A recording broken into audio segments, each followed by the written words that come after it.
All right, and we are live, I think. Yeah, it looks good. So, hello, all, and welcome. It is I, the Realist Philosopher, and this is the Realist Philosopher Show. So, how y'all doing today? Hope you're all doing good, fine, and well. So, something odd going on with my timer. So, when I first got my channel back and started posting new content, the time actually showed up for everybody who was waiting to watch as an hour earlier than the actual time I would schedule it. So if I would schedule it for 9 o'clock where I am, right? For everybody else, it would be an hour earlier. Didn't matter where they were. Timbuktu, New York City, whatever. It would have them being told that it starts an hour earlier than I would schedule it. So I've been scheduling the live stream for 9, expecting it to tell everybody it starts at 8 because that's what it's been doing. Don't know why. Went and checked my time zone settings and everything said, hey, it starts.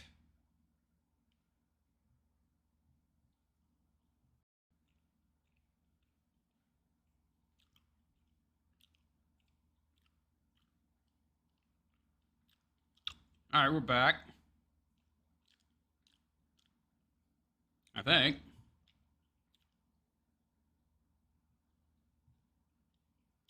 But now the time seems to be correct, which is extremely odd. So I don't know. It's very unusual. I don't get it. I am very confused, yo. I've been setting the time an hour later in my time zone because it's been an hour earlier for everybody else. I don't understand why, but it looks like it's working correctly now, and the show's actually not supposed to start for an hour, so maybe YouTube corrected the problem? I don't know. This is very strange. Very, very strange, but it would explain a lot. I don't know what's going on. That's why I asked earlier what everybody's countdown timer was telling them. Bob Lewis. Well, that's correct. Yeah. So you're like on the East Coast. Hey, Bob, how you doing? Okay. That's what it should be saying if you're on the East Coast. Now, my countdown timer was telling me I had an hour left when the show was actually supposed to start, which is very strange. Word 2, the Hoy think Styx may have been picked up. Nah, I don't think so. He's still on the lam. Simplest explanation is dude is just depressed, down in the dumps. Word 2, the big question mark. I'm just trying to figure out if I got the right time settings, because YouTube has always been telling me that I'm off by an hour. So if I schedule it for 9 my time, it actually is an hour earlier for everybody else. Everywhere else, it's very confusing. I checked the time zone and everything; it's correct, so I don't get it. It's a little hard to figure out. I don't know what's going on, but whatever. Whatever, YouTube. You know.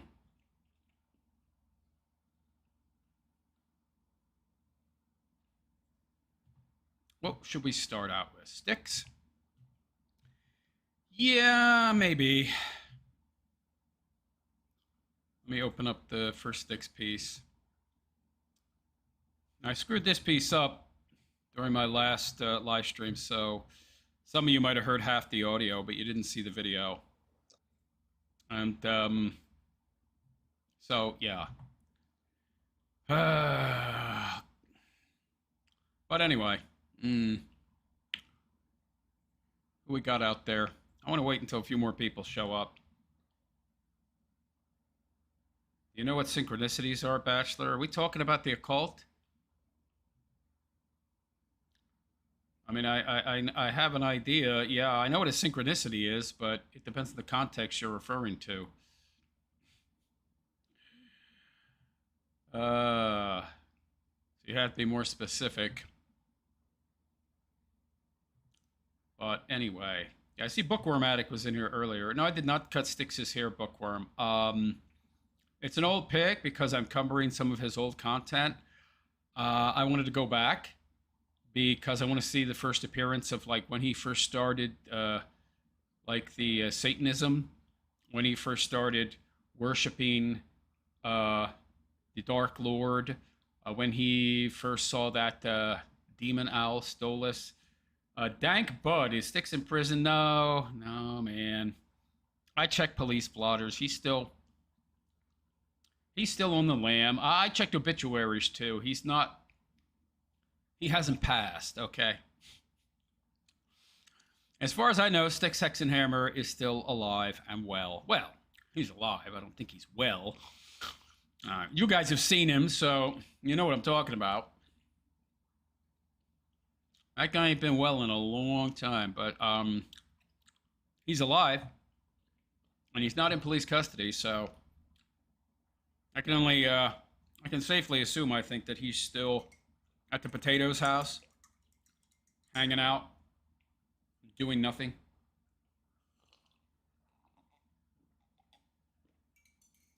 Although, as I showed in the last video, the reason he's probably so skinny is he has no money for food.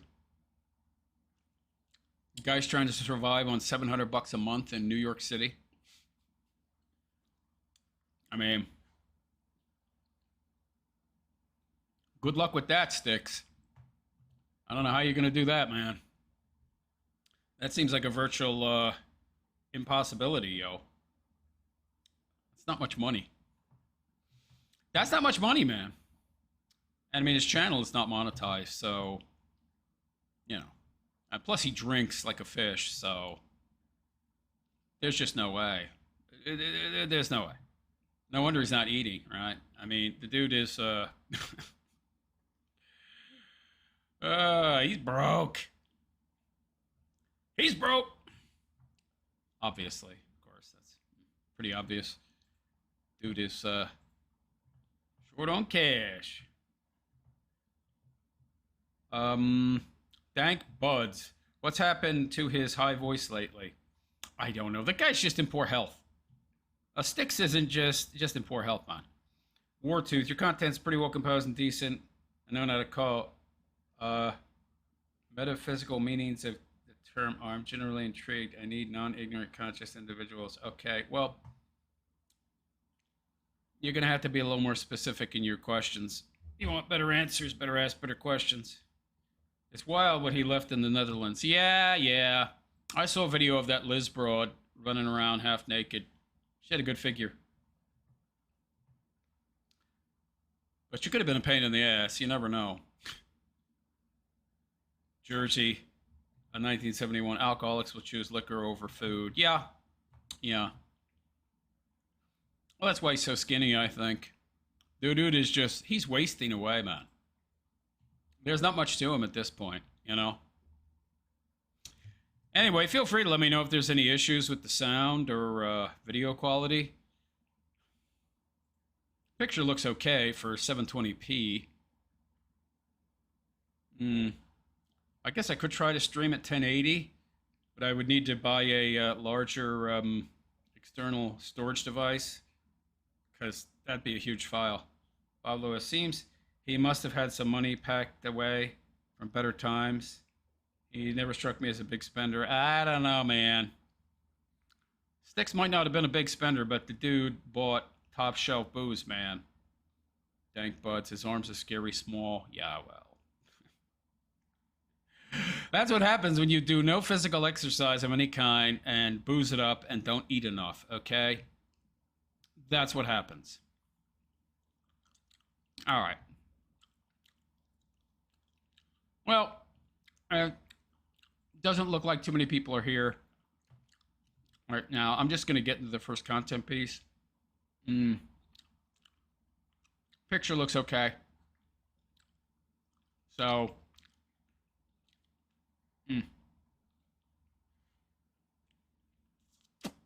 All right, let's do it. Screen capture check. Infinity me check. Picture centered check. All right, well, let me do a sound check real quick here. All right, YouTube, I've had several people message me asking me about one specific part of the discussion I had last night on Night Watch. This goofball. A sound check real quick here. All right, YouTube, I've had several people message me asking me about one specific part of the discussion I had last night on Night Watch. This goofball. It's a little low, or I'm a little too close to my mic. Let me crank it up a bit. I'll move my microphone back a little. All right, that's max. Let's try that again. All right, YouTube, I've had several people message me asking me about... That's good. Not going to make the same mistake twice. I'm turning back on screen capture. Good to go.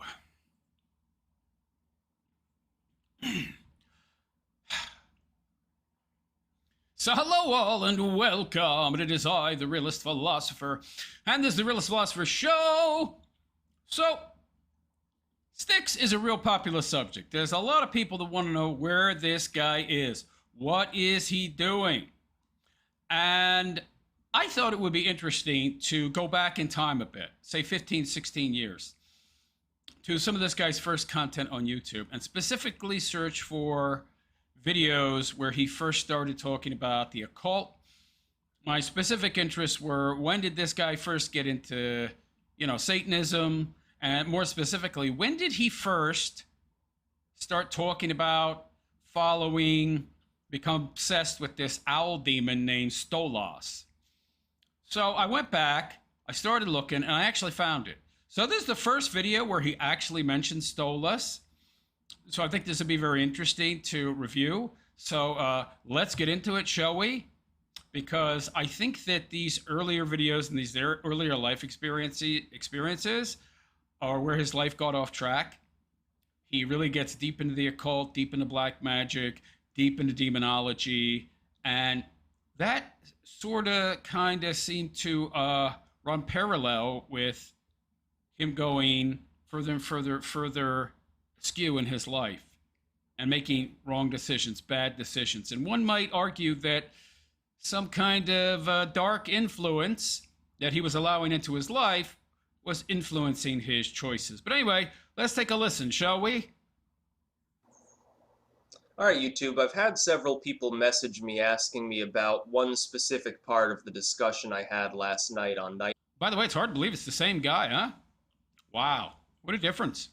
Watch, and someone's been also asking in the comments area on that video specifically, and I figured that this would be the one that would interest people the most, about my experience when I was a fairly small kid. I was 3 or 4 years old at the time, and saw what physically appeared to be, I make no claims to its intelligence or it being a being possessed of any volition of its own, appeared to be Stolas from the Ars Gotia. There were other events also that took place when I was a child, up actually through adulthood, in this particular location. It's actually strange. The apartment that I was living in at the time in Woodstock.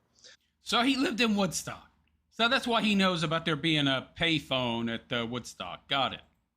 Very old, rundown apartment. Not a slum particularly, close to it. In the spring, the roof would leak and a waterfall would be going down the wall. They Imagine that. That's the best his dad, the Night Stalker, could afford. I'm shocked. tried to fix it several times, never quite figured it out. So the roof leaked. So black mold, potentially. Early exposure to mold. Got it. But it was just a step. Might explain his poor health. Early exposure to toxic molds as a child. Not so good, yo. Might explain why he's so stick thin and weak. Above slum, I was in the lower middle class.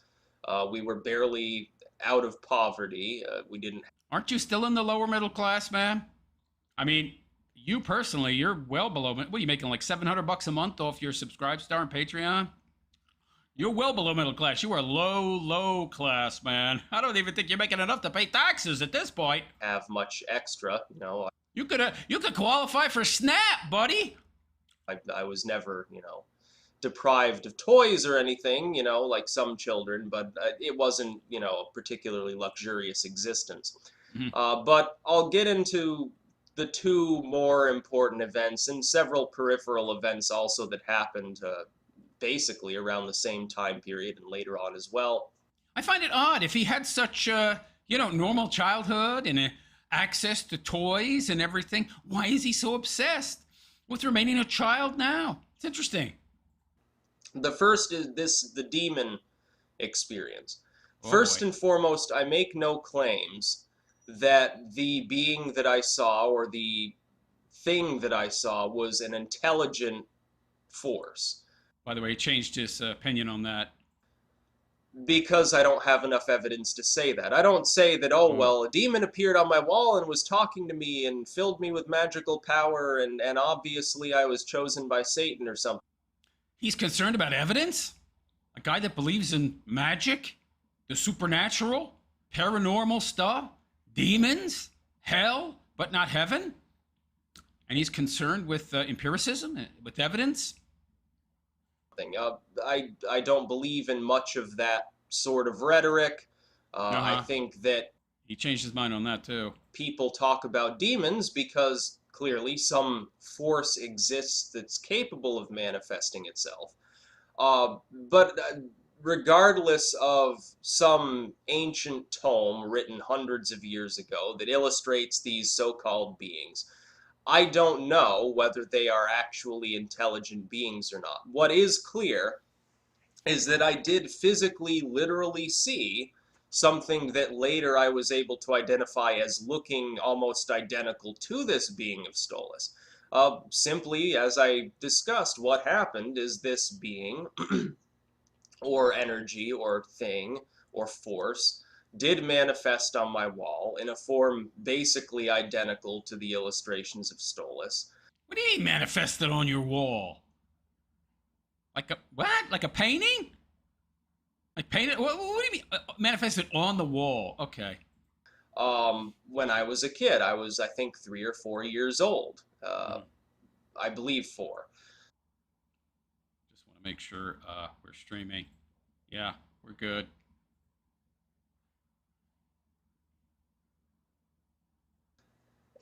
And it did make weird noises. Almost like a whistling of a teapot mixed with like a train chugging or something along those lines. And there was An owl making choo-choo noises like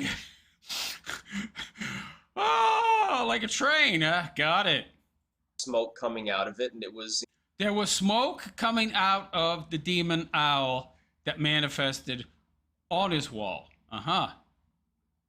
looking back and forth, glancing at me and then glancing away.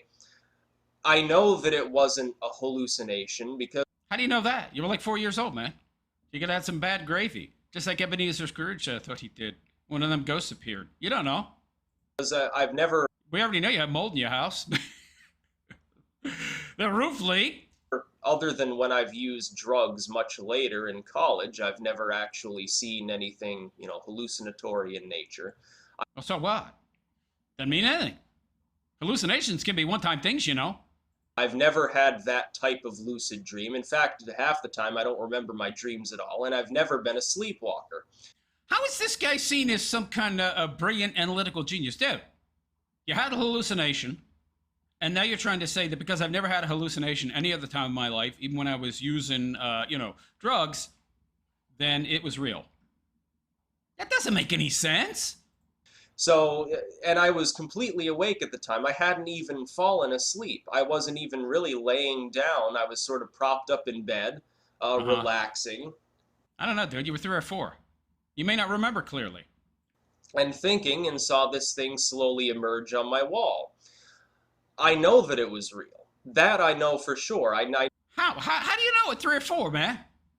know that something manifested itself there. What I don't claim is I call it a demon because it looks like this demon. I don't claim that it was an intelligent being. I do find that it goes a little bit beyond the realm of coincidence, though, that Stolas, if you study this figure in demonology, in the Ars Goetia or wherever, this demon is called upon to teach people about plants and minerals, essentially. Well, these, and as I discussed, these are things that became obsessions for me throughout childhood, throughout early adulthood. Uh-huh. Even now, look, I've written a book now on herbalism. No, he didn't. He took a book he found online, that the copyright had expired, made a few changes, edited it a bit, and then republished it under his name. Okay. Um, and yet, at the time when I started learning about these things, when I started familiarizing At least that seems to be his MO. myself with plants and minerals, it far predates any involvement that I had in the occult. I was still a Christian at the time. Uh, But I simply liked this material. I intended to go, I went into college originally studying plant biology and he dropped out, by the way. soil science before I switched to anthropology. Yeah, you should have stuck with that, pal. And they still are in many ways lifelong obsessions for me. I still play around in my garden. I still like studying minerals. I'm not quite as much into that as I used to be, but I had the point. I had all those Grolier cards. I think it's pronounced Grolier. That I had subscribed to. I had probably several tens of thousands of them on all of these different sites around the world and all these minerals, and I was cataloging them and memorizing as much as I could, studying crystals and minerals and things like that because I was interested in it. Uh-huh. This interest corresponds around the time that I saw this being, and I never thought Oh, that might be why it took that form. That might be why it took that form. Because that form closely corresponded to the things you were interested in. And, yeah. And maybe it knew, hoped that you would do more delving, more research later on, and then come upon and find a picture of what it made itself look like. anything of it because I wasn't familiar with demonology. And then you would head down that path of demonology and destroy your life.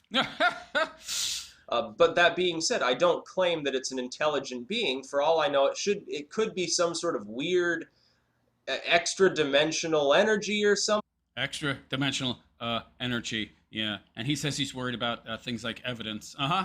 Something that people call a demon, but it's actually sort of just a weird sort of locked archival memory of minerals and plants or something that just Wouldn't that more closely correspond with hallucination? Wouldn't that make more sense? A hallucination? happens to be given a name. I don't know. I'm into the occult. I'm also into quantum physics. One wonders if you would have gotten into the occult if you hadn't had this experience. Theoretical physics. I'm Oh, yeah, I'm sure he's a brilliant physicist. into all of these things.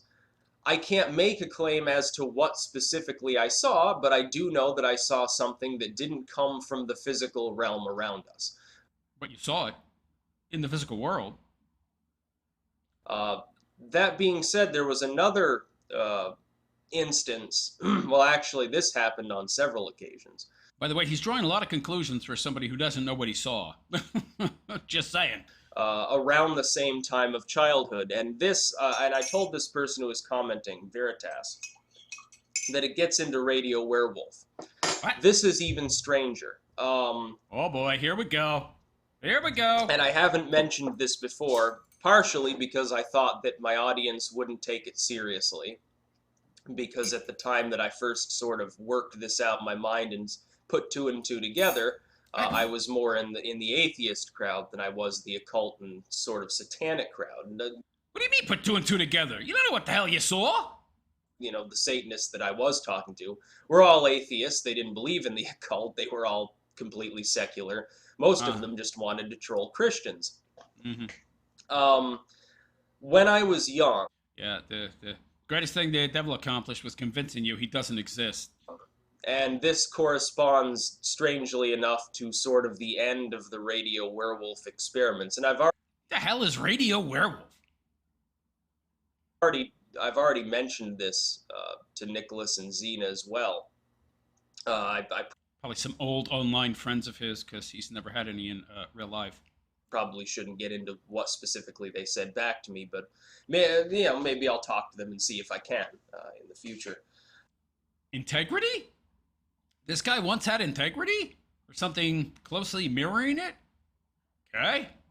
Um, Around that time, when they were performing the Zurich experiment and all of these other things, several nights I saw a wolf outside of my window. Uh huh. Yeah. You saw a wolf. Okay. Sort of flash in and out of existence, growling and so forth. Oddly enough, and I can remember exactly what it looked like, and this was again when Looked like a wolf. I was a little kid. It looks exactly like the wolf from Fiery Summons, from the album cover of Radio Werewolf's Fiery Summons album. Say, it's a music group? Okay. Is he trying to come to the conclusion that he saw like an egregore or something like that? Thought manifestation? Manifestation of his subconscious? Something like that? Okay. Continue. Which in itself is strange. Of course, it doesn't look like a standard, dog or anything. It looks like, growling Fenris wolf. Uh-huh. Incidentally, for those who would say, well, you probably saw a dog outside your window and it was illuminated by lightning or a passing headlight or something, that would make sense, except we were on the second floor, about 15 feet above ground level. Saw a flying wolf. Okay. So I don't think that I saw a dog outside of my window, because clearly if I'm in bed and I'm just looking at my window across from me, the wolf or dog would have to be levitating in order to actually appear there. Levitating wolf. Got it. That doesn't happen. That goes beyond the realm of even the occult for most intents and purposes.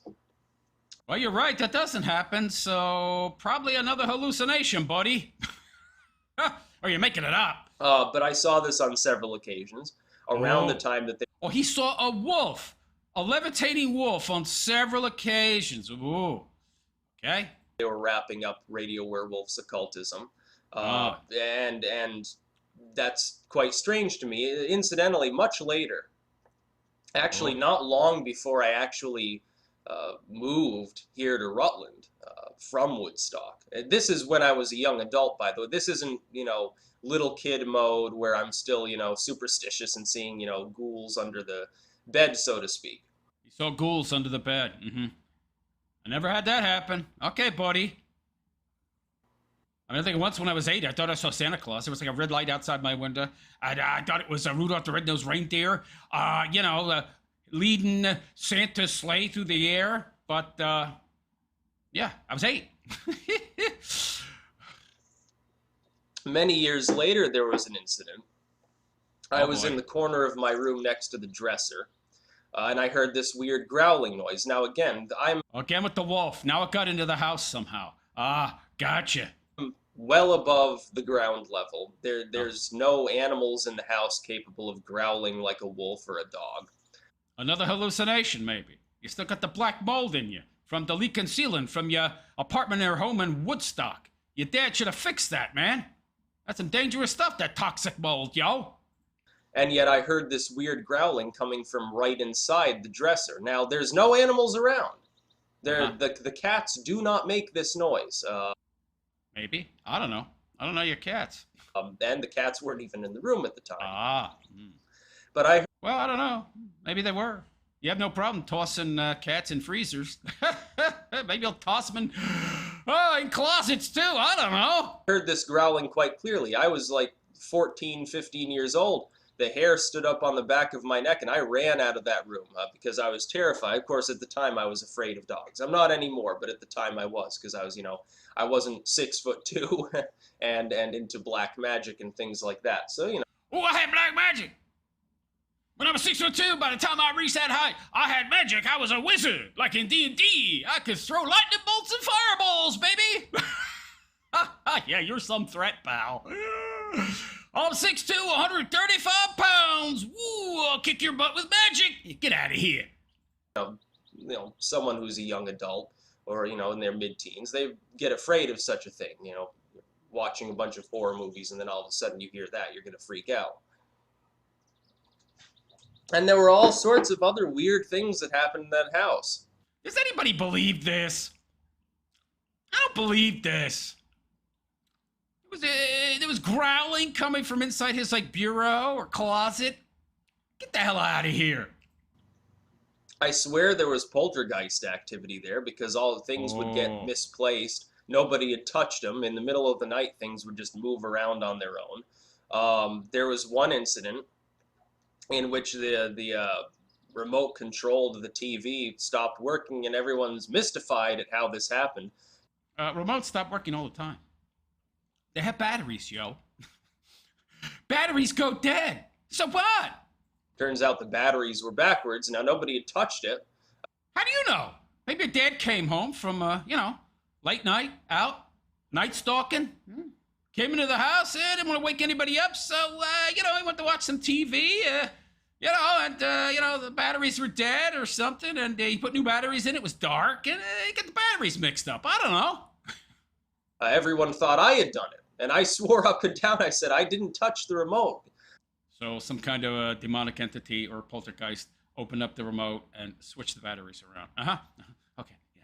I didn't even really watch TV. I was too busy. The only time I used the TV was to play Nintendo. I hadn't touched it. Well, that's evidence that there were ghosts or spooks or something there, yo. Nobody else apparently had touched it. It happened in the middle of the night when nobody... How do you know? What, is your mom a big giant pothead? She could have put the batteries in wrong and forgot. You don't know.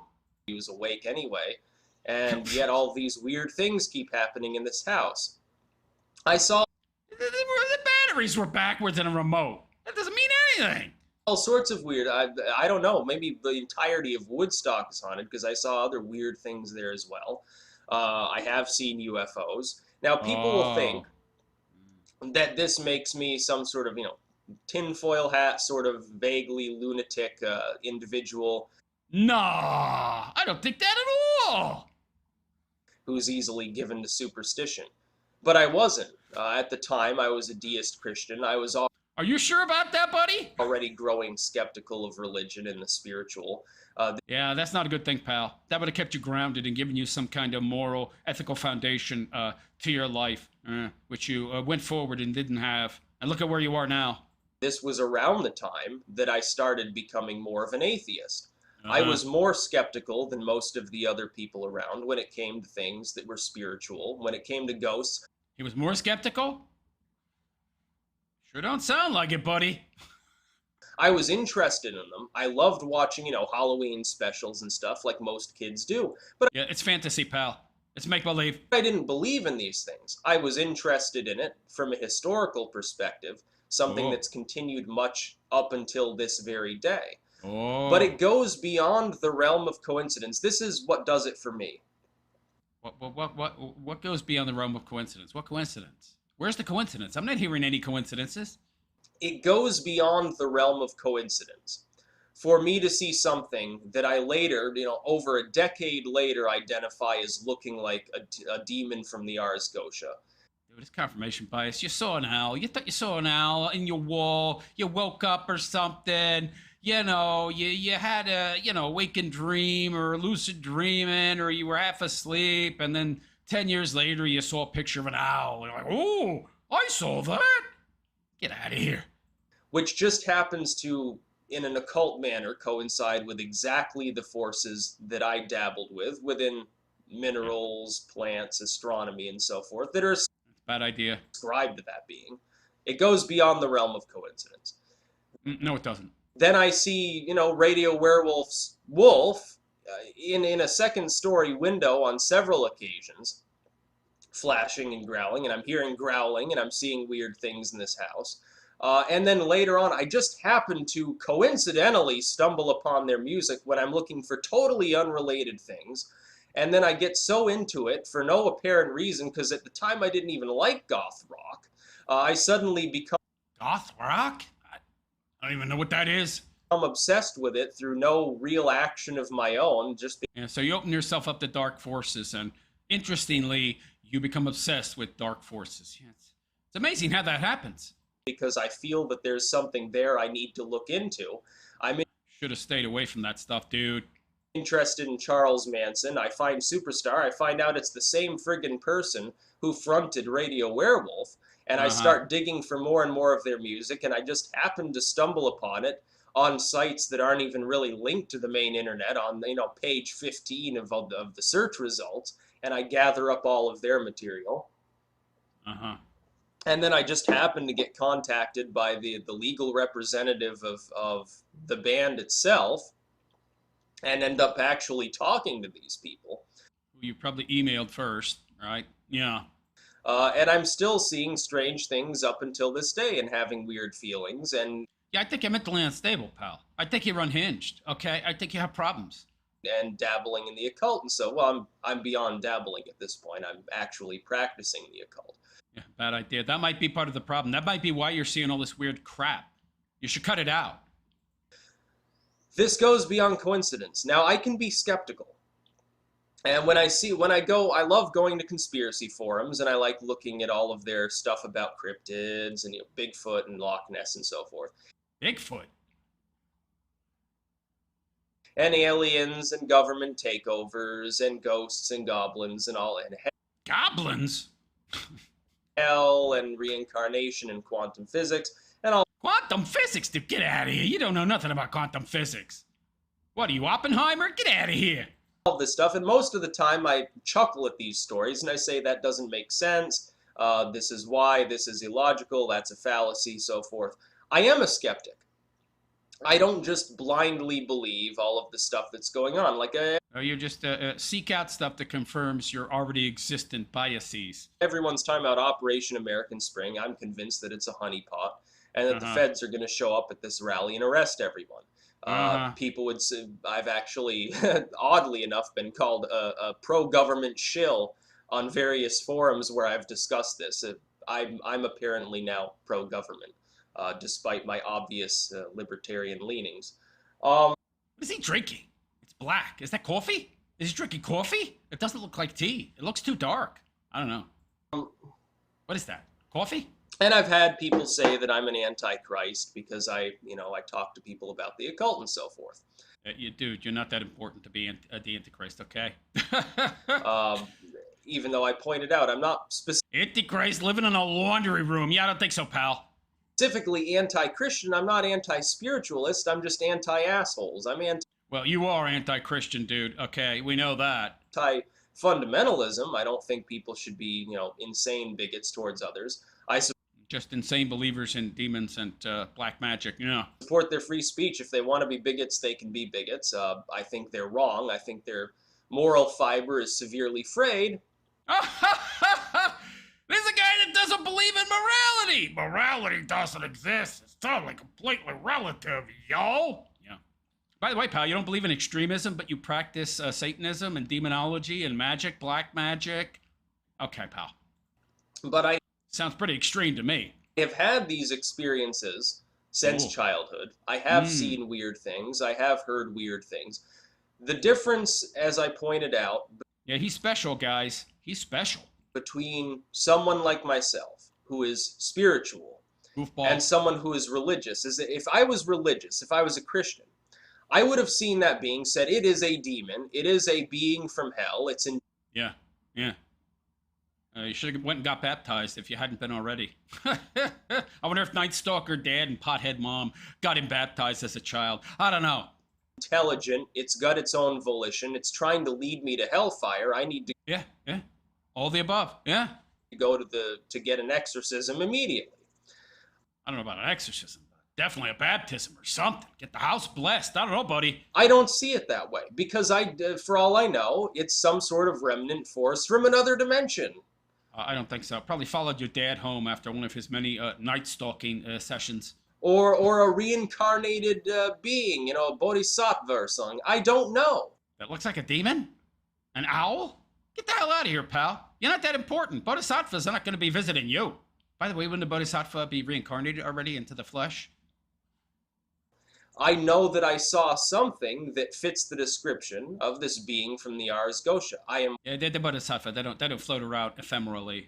They would reincarnate into a new body. But anyway. 100% certain it was physically there. It was Uh-huh. not a dream. It was not a hallucination or a Well, you don't know that. You don't know any of that at 3 or 4. Come on, pal. lucid episode or anything. It wasn't Yeah, it probably was. any of these things. It was literally there. I could hear Uh-huh. it, see it, and probably if I had walked up to it, I probably could have felt it. It was actually there. Uh-huh. The only difference being I'm not ascribing to it a specific name. I say it looks like Stolas. It looks like it. It's beyond the realm of coincidence that I suddenly become obsessed with these same topics that Stolas supposedly teaches about, but I don't say that it's actually a demon. I can give it that term for people's convenience because that's what they generally would know it by if they're into the occult. Uh-huh. Um, but these events are not fancy. They're not dreams that I had when I was a little kid. These are real events. And They might have started as dreams and hallucinations and visions that were brought on by dark forces outside of you that wanted to lead you down this path, and you very willingly chose to walk that path. I think to some extent, children, and I know this has been parroted before by others, and sometimes it gets a little bit old, but I do believe that this is correct. I think that occultists and people into the psychic arts or whatever, I think they're right when they say that people who are younger are more in tune to spiritual things. Is that why he doesn't want to adult? He wants to stay more open to the spirit realm? I don't want to grow up. I want to stay a Toys R Us kid so I can talk to Stolas. Okay, buddy. I think that's true. Uh-huh. Mm. Because I've talked to other people, and they say when they're a kid, they see all these weird things. And I have to believe that there is something beyond simply the physical realm Why? Why? But you don't believe in God.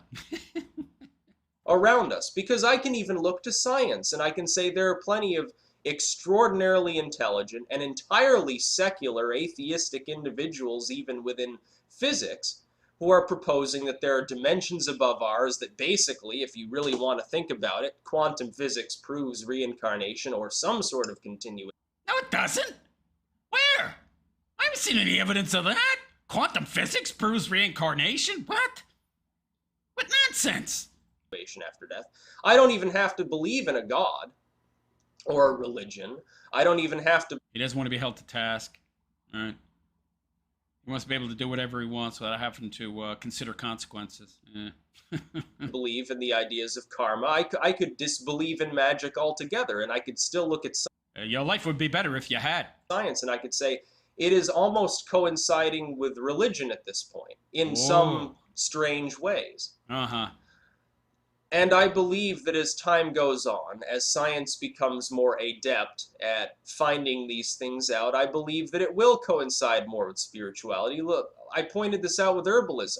Pharmaceutical industry heals people, gives people medicine, better surgery, better everything. All these synthetic chemicals that There's nothing supernatural about that, pal. can correct your mind and body and help you live a longer, healthier life. Supposedly, most of these substances were originally found in nature and only later synthesized. They're talking about, the venom Yeah, they're natural. of these weird snails, the cone shell, I can't remember exactly what they're called. They're those snails where if you step on them and get stabbed, you're going to get paralyzed almost immediately and probably drown.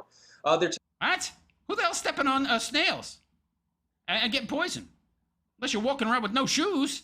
talking about how that can be used to treat, I can't remember what condition it is. It's apparently a potent medicine if it's administered properly. Uh-huh. Bee stings have been used to relieve arthritis. The chemicals in bee stings actually do. They can numb the arthritis away. Marijuana in the ancient world would have been seen as a spiritual substance. It wouldn't have been seen as a medicine so much as they would have ascribed its medical benefits to driving out demons or unclean forces. But it's he's trying to conflate supernatural and paranormal with, the natural world and science. They're one and the same. now science. They now know that it does have health benefits. The explanation of why is different, but the actual medicine or the actual medical action that it's capable of taking on the body is the same. The Paranormal is just an aspect of the natural world that we don't understand yet, but someday we will, thanks to my science. Okay. only thing that's changed is I'm not a kook. instead of driving out demons, it's now used to treat glaucoma or alleviate pain or something. Mm-hmm. That's the fruits of Eden that I talk about in this book. People have lost this lore. People have lost any sort of respect for the spiritual world. I am not religious. I'm not even a theist. I don't have a god or a religion. I don't go around preaching to people saying convert to my path. Or I can offer to, and I do this with Satanism, I can offer them for me to teach them about this path to emulate the benefits it gave me when I was a Satanist. But you believe in hell, which would mean you believe in Satan. But I don't believe in God. I don't say you have to stay a Satanist, you have to join the Church of Satan, you should, they don't even have to call themselves a Satanist. This is sort of just my own psychological workings. But these events from my childhood go beyond coincidence. No, they don't. It's called bad gravy. Or mold. Exposure to black mold. had these experiences. They were literal and real. I actually saw these things, and I wasn't hallucinating. I know what a hallucination is like. I know I've taken Did you just say you didn't have hallucinations, even taking drugs? Now you have? Make up your mind. psilocybin and mescaline. Oh. And all sorts of, I've smoked marijuana. I've taken LSD. All these drugs make you more susceptible to dark outside forces. By the way, taken LSA and ergine with Morning Glory. I've taken salvia. I've taken all sorts of hallucinogens and all sorts of deliriants. I've taken amanitas and datura and all of these things. And I have seen weird things. But they aren't real. And they don't truly appear to be real. At the time, they may. But in retrospect, you can say, well, that was weird. But I know that what I just saw wasn't ultimately, in the most physical sense, actually there. It wasn't actually real. I didn't actually see Charles Manson's head float across my leg on psilocybin. That's what I perceived myself as seeing. But with these other events from my childhood, it's not a perception. It was actually there. There's a vague difference between the two that I can tell is there. Vague difference. It sounds like you're trying to convince yourself, pal. That I'm sure others who have dabbled with these substances or had I haven't. I'm not a fool. lucid dreams or whatever can tell as well. I've had lucid dreams as well, particularly after my overdose on spice. By the way, again, don't take spice. It's terrible. Or ivory mist or any of these fucking substances. I had full-blown hallucinations. Went to the ER and so forth, but for weeks afterwards I had weird lucid dreams, waking dreams where you'd have sleep paralysis and you'd feel like the dream was real and then you'd wake up in a cold sweat. That's called brain damage, man. I know what a lucid dream feels like. These things from my childhood don't fit that description even remotely. And it doesn't fit any of the symptoms of hallucination on any of the substances I took. How many people out there remember stuff from when they were 3 and 4? And you saw something. How do you remember? I don't remember very much when I was 3 or 4, pal. Let alone remember whether or not, it was definitely a hallucination or not. From deliriance, which put you in a full-blown weird state where your vision's flashing and you're sort of in a waking dream, to psychedelics, where you're just seeing the world around you sort of morph and change, to something like salvia that causes things in the world to change around in sort of, The hell is salvia? weird ways. I've got a story about salvia, by the way, that I don't think I actually told, that I should probably get into in the future, because it was, one of the weirdest things I've ever seen in my life. No, I will not be putting my trip reports back up, however, because I no longer support that lifestyle. I've gleaned what I can. There are other people who can teach you about psychedelics. I'm not the one to ask about it, because I was an idiot and used spice and overdosed and nearly died. Yeah, by the way, when you mess with these kind of substances, use drugs, mind-altering substances, you actually do open yourself up, bring down, deteriorate your body's natural defenses against these kind of dark forces. So, just saying. So obviously, I am no longer qualified to give you specific advice on psychedelic substances. Dude, you were never qualified, okay?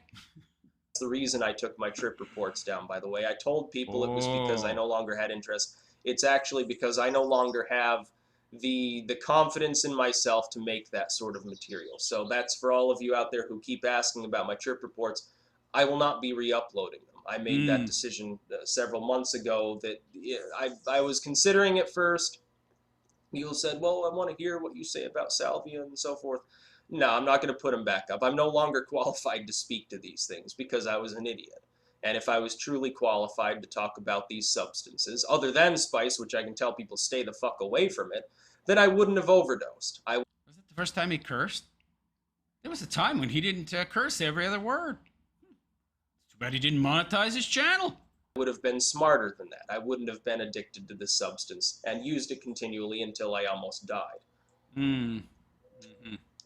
What I am qualified to talk about are things like herbalism, He almost died. Maybe you brought something back from the other side, buddy. the occult, history, theology, and No, you're not qualified to talk about any of that stuff, man. things like that, philosophy.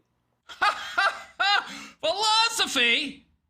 Dude, you don't identify truth. You have no idea how to identify truth. Give me a break, this guy.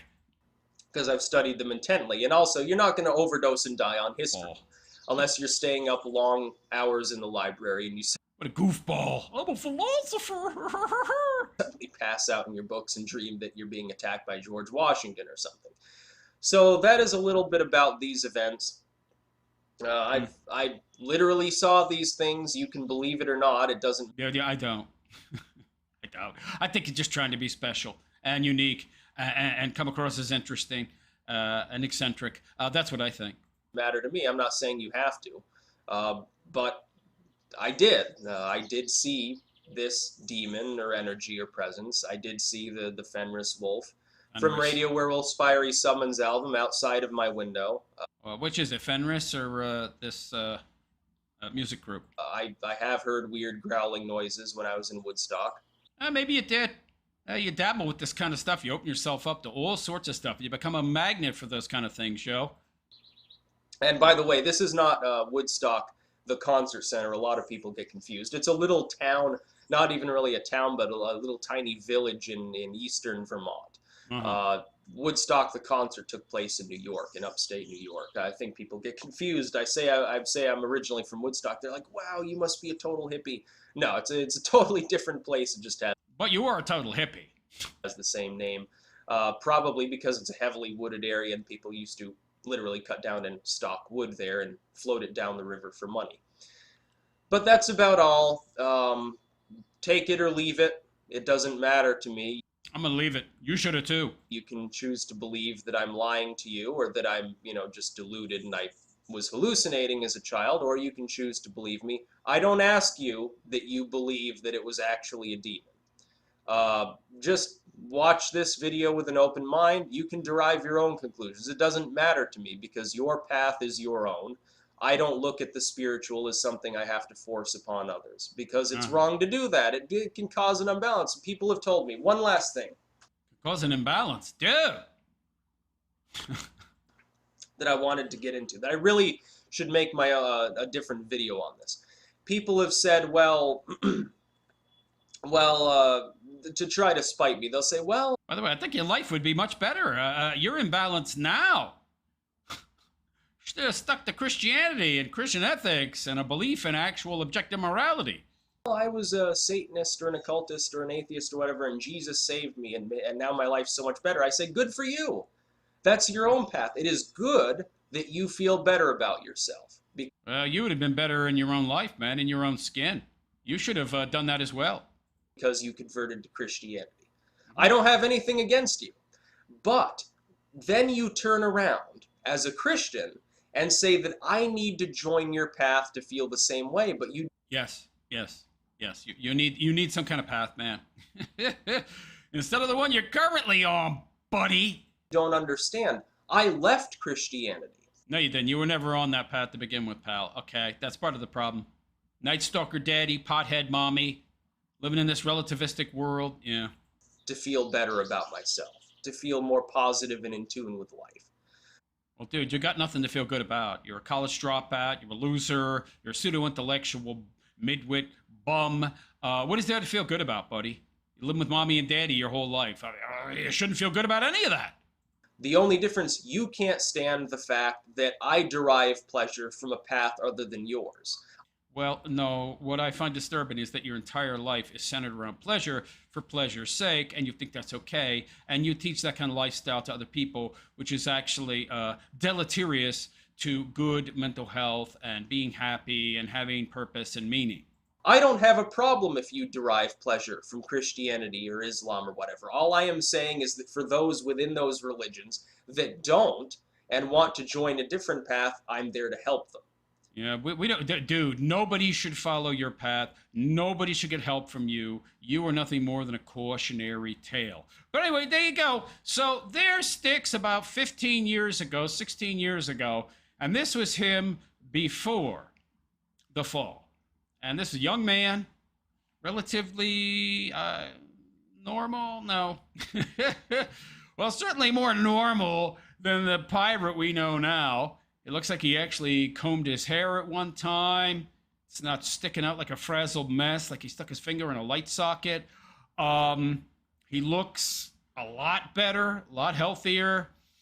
It's a shame that you walked down the path that you did. But anyway, so there you go. The first introduction, the introduction to Stolas, and what ultimately led Styx down the dark path of evil, degeneracy, literal darkness, thinking he could control these forces, but actually they're going to control him, which they did.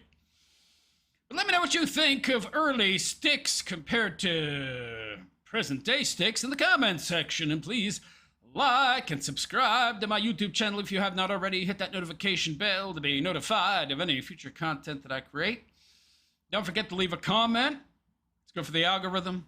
If you'd like to support my continued content creation, you can leave a super chat. Any amount's greatly appreciated. You can also follow my channel as a supporting member by hitting the join button below this video. I also have a Patreon link in the description. Anyway, on that note, I'm out of here. I am the Realist Philosopher, and I wish you all a good and pleasant day. And take care.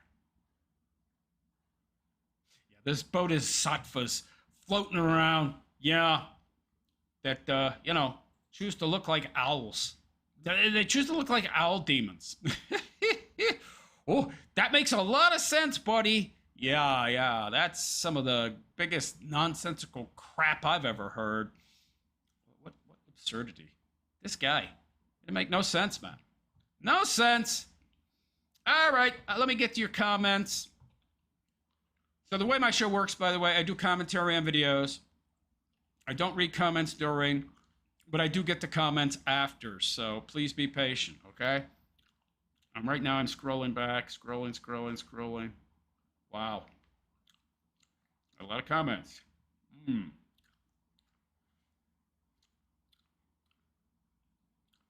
Dank Buds. Jersey. Alcoholics will choose liquor. Yeah. Bob Lewis. Seems he must have had some money packed away. I don't know about that.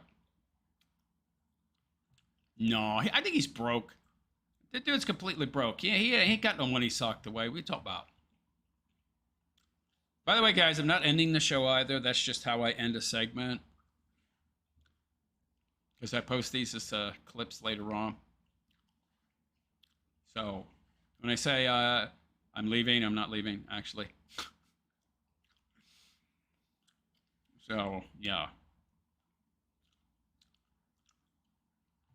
Kalashnikov, the Potatoes family might have had enough and evicted him. The Muffin Man says, I was thinking that. The Muffin Man, I'm from New York City and don't know how that family or that lady could tolerate someone like him. I don't know, man. Maybe they feel sorry for him? Or he's established a residency?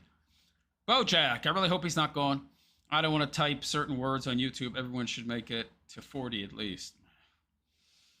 Muffin Man, imagine someone who is fine with eating SpaghettiOs as a gourmet meal and probably stinks. Kalashnikova, I don't know if Styx is capable of going back to mommy and daddy. I think a person like him in New York might have disappeared.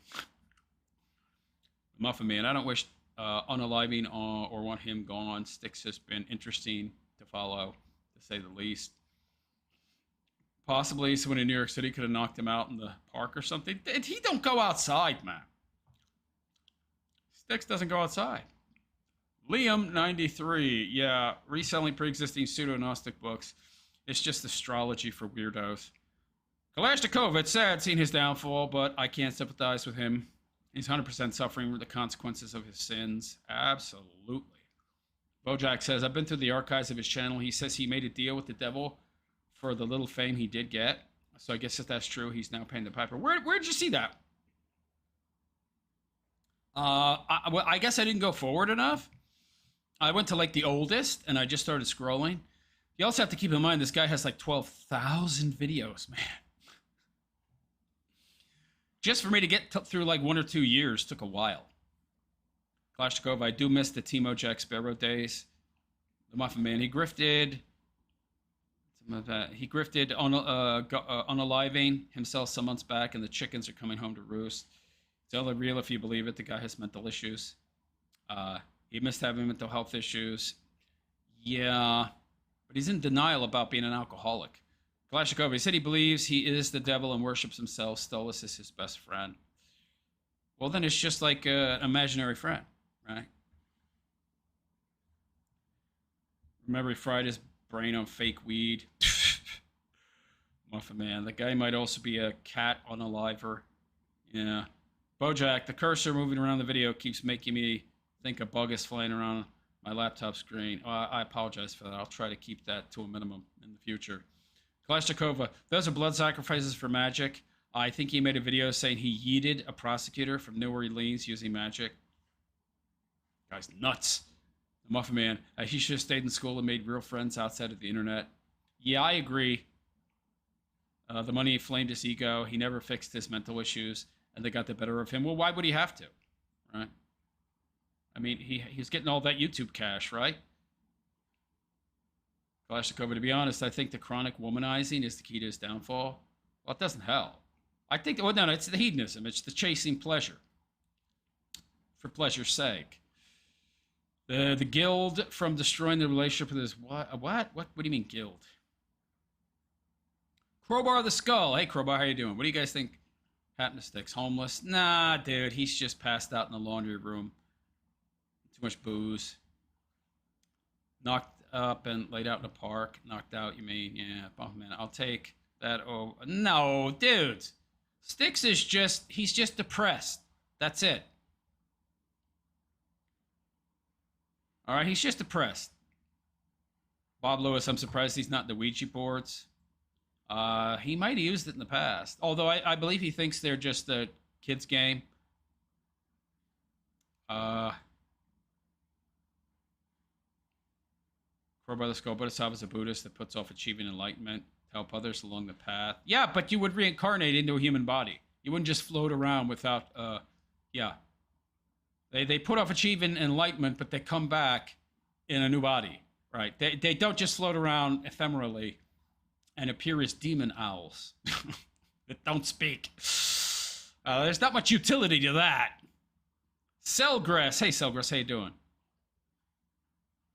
If the owl is real, it ain't good. Well, yeah, you think? I would agree with that. Yeah. Crowbar to the Skull. Stolas is not a Buddhist god. No kidding.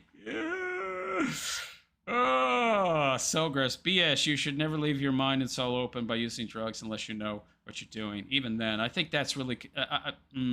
that's hubris. Thinking that you can somehow protect yourself or make yourself some kind of... in some way immune. You can't use drugs safely, man. You really can't. It's very dangerous. I still say he's mentally ill. I agree. Yeah. I agree wholeheartedly. Muffin Man, that's pretty stupid not to monetize his channel. Imagine selling out to a gay owl.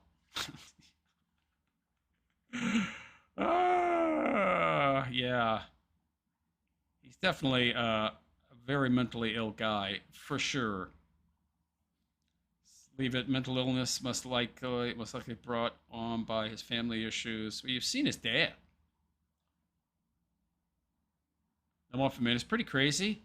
Those are clear signs that he had mental problems.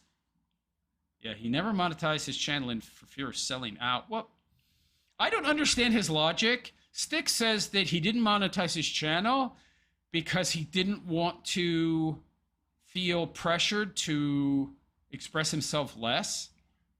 But what he doesn't understand is it makes no difference. Channel is monetized or not, he would just keep talking the same way he does. He'd still get views from his subs. It wouldn't change the number of views. He'd get the same amount of views he does now, it just with an extra couple grand a month. I don't understand his reasoning. Selgris, when they were handing out deities, Styx was last in line, so he got stuck with an owl demon. Yeah. Nemo problem. I stopped following Styx due to the Ukraine war. Jersey 1971. I thought your screen porner was a fly buzzing around Styx. Well, could be. Mikasa de Styx was pretty dirty, man. So I don't doubt there's a lot of flies there. So yeah, that would not surprise me. But that was interesting. I just wanted to do a little, step back in time and see what he used to be like. Now, I do not know the video. If you could find it and email me a link, the one where he says he sold his soul to Satan. Now, I'd like to see that video. It would explain a lot. Because whenever I see this guy, I have to ask myself, how does he have any fame? I mean, he's an idiot. He's a total complete idiot. Now I get it. You know. Yeah. Okay, what else we got? Mel?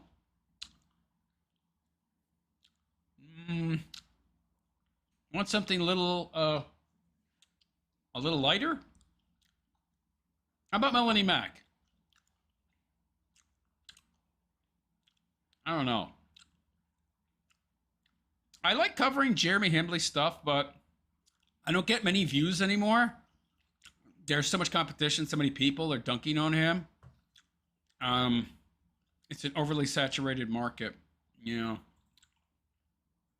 Mel too.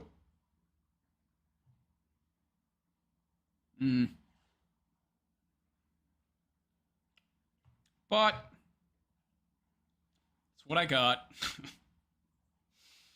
All right. Screen capture. Check. Check. All right. So hello all and welcome. And it is I, the Realist Philosopher, and this is the Realist Philosopher Show. So how y'all doing today? Hope you're all doing good, fine, and well. So we're back, and we got some Melanie Mac Crapola. So got some pictures of her here, posing for the camera. I don't know that she looks like a broad that works out. She's thin, but she doesn't really have much in the way of muscular development. Her legs are really, really skinny, bordering on emaciated. I have to say, this middle pic, her bum looks pretty good. She has an okay butt. Not much upstairs, but I don't care about that. She's definitely looking her age in that middle pic, but she looks okay for a 40-year-old broad. I don't know if I want to see her without makeup, because I'm guessing she don't look so good without that. But here, Melanie is going to tell us how to get thin. Oh boy. All right, Mel, let's hear it, sweetheart, from your new channel, Melanie Macros. Oh God. Because you will lose muscle in the process, and all right. Because you will lose. Why isn't it rewinding? All right, so this is the skinny aren't getting skinny. Wow, you're so clever, honey. I'm sorry. Okay. So there are 2 ways to get slim, and it's really simple, honestly. You eat less or exercise more. But there's really only one way. It's called a caloric deficit, and you can have a caloric deficit by either eating less or exercising. Ideally, you do both. It's just, there's a retarded way and there's a good way. The retarded She uses the hard R. Got it. Okay. way to get skinny is to just, or to get, I say skinny, but I mean get fit, slim, whatever, Well, they're very different things, by the way. is to just eat less. That's the R way? Eating less? No, it's not. And that's it. So the R way to get thin is putting the fork down. Mhm.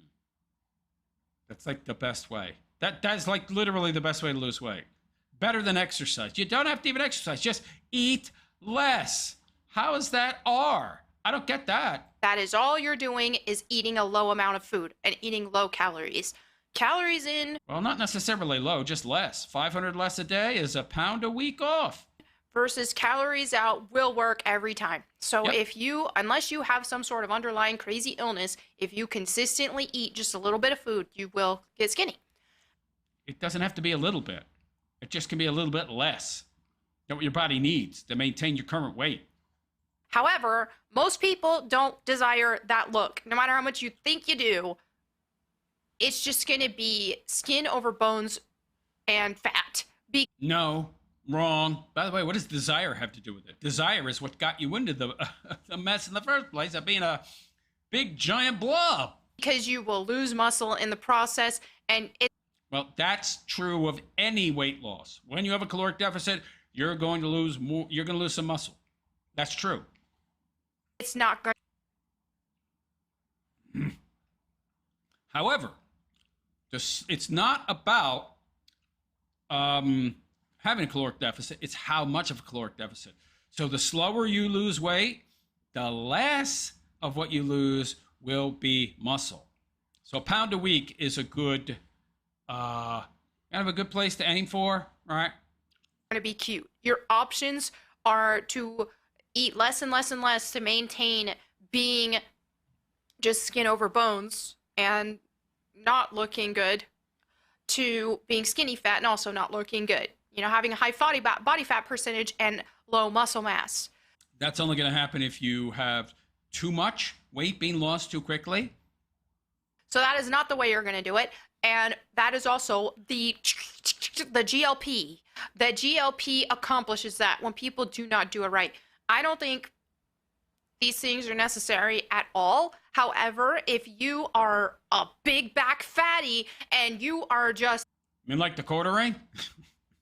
at your wits' end and this is your last ditch effort because the dieting isn't working for you, you know what? Whatever. I'm not going to judge you. I think there's better ways, but still, at least while But you judge gay people. You know, like a certain Filipino in your life. You should judge him. you're doing that, try to do things the right way so that Don't listen to her. you can be done with that. Because all Let me tell you how weight loss works. Very simple. For a man, you're going to need 12 to 15 calories per pound of body weight to maintain your current weight. Once you figure out what range you're in, and the 12 to 15 is because different people, as a man, it's 12 to 15. As a woman, it's 10 to 12. Women need less calories per pound of body weight than a man to maintain weight because they have slower metabolisms, just naturally speaking. And the range is 12 to 15 for men. Depends on age, your activity level, where your metabolism is at. And so use that 12 to 15 range as a man, 10 to 12 as a woman, to kind of dial in, figure out exactly how many calories you need by working within that range, experimenting, and then once you figure out what that is through experimentation, you cut off 500 and you lose a pound a week. Then your muscle loss will be limited to about 5%. Okay, around there. 5 to 10% of the weight loss will be muscle and then 90% fat. But if you cut it too much, like 1,000, 1,500 a week, you're going to lose more muscle. That's how it works. She doesn't know what she's talking about. that is doing is telling your body not to be hungry. But our hunger cues are not a bad thing. They're only bad when they're messed up. Okay, so this doesn't make it better if you are still eating the same foods that caused your cues to get all messed up in the first place. Yeah, food's high in sugar, carbohydrates, Corn syrup, yeah. So then you're going to be losing a lot of muscle mass. You have to Only if you lose too much weight in too short a period of time. do this the right way. Now, let's talk about what the right way looks like. This is universal for everybody. If you want the absolute best results, She don't know what the right way is, trust me. She's got very little muscle on her. Very little muscle. to lose fat and to be toned, because I think everybody wants to be toned. You're not toned. Nobody wants to be flabby. Even if you're fitting in a size 0 jeans, I don't think you want to be flabby, and people can be both. And most people, unless they have some sort of mental disorder, don't want to just be looking like skin over bones either. The word you're looking for is emaciated. So if you want that small, svelte, or if you're a man, you just want to be like swole but then lean and, Dorito, all that, it's really the same system almost for both.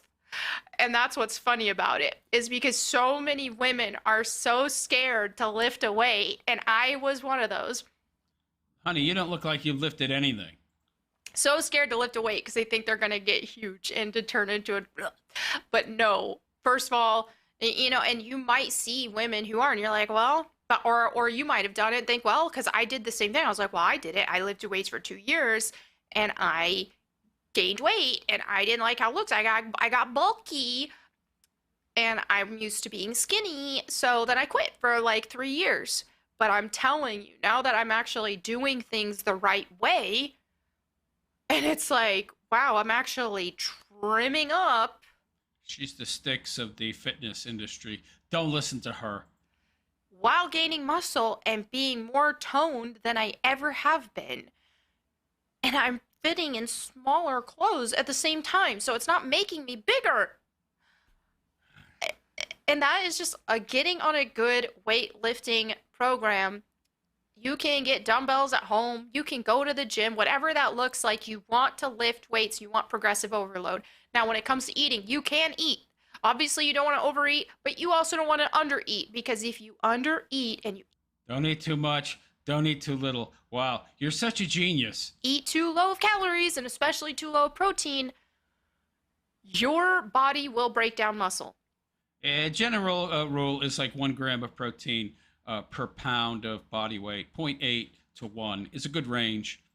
Okay, so you're just going to get skinny fat. And this is why, especially as women are constantly battling. Like, they're either fat or they're skinny fat. Like, 2/3 of American women are obese, okay? to actually be fit and toned as a woman, it's very rare to see that. Too many processed foods. They're too lazy. They're buying into the body positivity crap. In the wild, because women feel like we can barely eat. Like, okay, just don't eat then. No, actually, it's the exact opposite, which is part of the problem. Just eat less. Just to eat barely anything. But it's a false dichotomy. You eat barely anything, you eat too much. Now, there's a lot of gray area there, sweetheart. You ever heard of moderation? It's like, no, that's not the case. What you want to do, now if you're like severely overweight compared to somebody who is a little skinny fat or a little chubby and trying Most women are very overweight. to recomp, things can be a Recomp is replacing body fat with muscle. All right, you're losing fat, gaining muscle at the same time. little bit different, but this same system is going to work. It's just going to take, you're just going to have to be in a little bit bigger of a deficit if you're really fat versus if you're not. That's not true. As I've said, the larger the deficit, the more muscle you're going to lose. And if you're somebody like, say, Jeremy Hambley, who hasn't worked out in like ever, that's not a good thing. Don't be in so much a big-ass hurry. I mean, unless your ass is as big as his, then it's kind of a health issue. So you're going to have a large deficit. You can help offset some of that loss by lifting weights while losing weight. Of course, we know he's not doing that, losing weight or lifting them. So if you're not, and you're just like, okay, you're squishier than you want to be, but you're not Squishier. God, her vocabulary is so broad. fat, and you want to recomp, in that case, what you do, get a notes app, get some sort of calorie tracking app, do whatever. You want to shoot for 1 gram of protein, 0.8 to 1 gram of protein per Wow, she can Google. 1 pound goal body weight.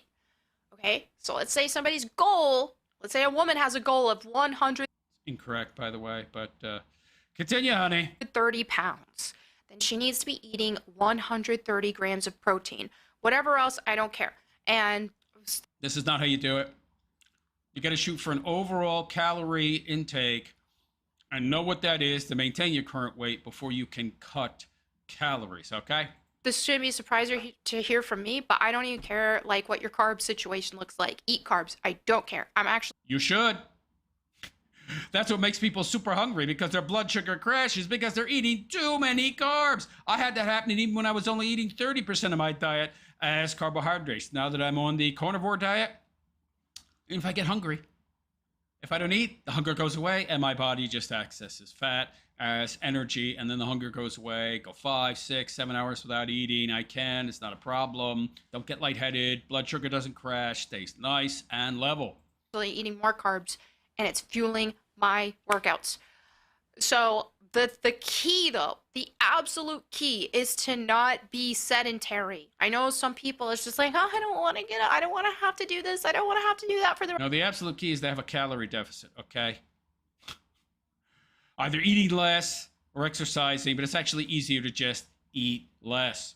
Rest of my life, being sedentary is the worst thing, one of the worst things you can possibly do to your body. Yeah, the worst thing is eating too much, right? More than you need, and getting overweight. Yeah, it's not healthy, and you won't look good. You won't feel good. You will be speed running, osteoporosis.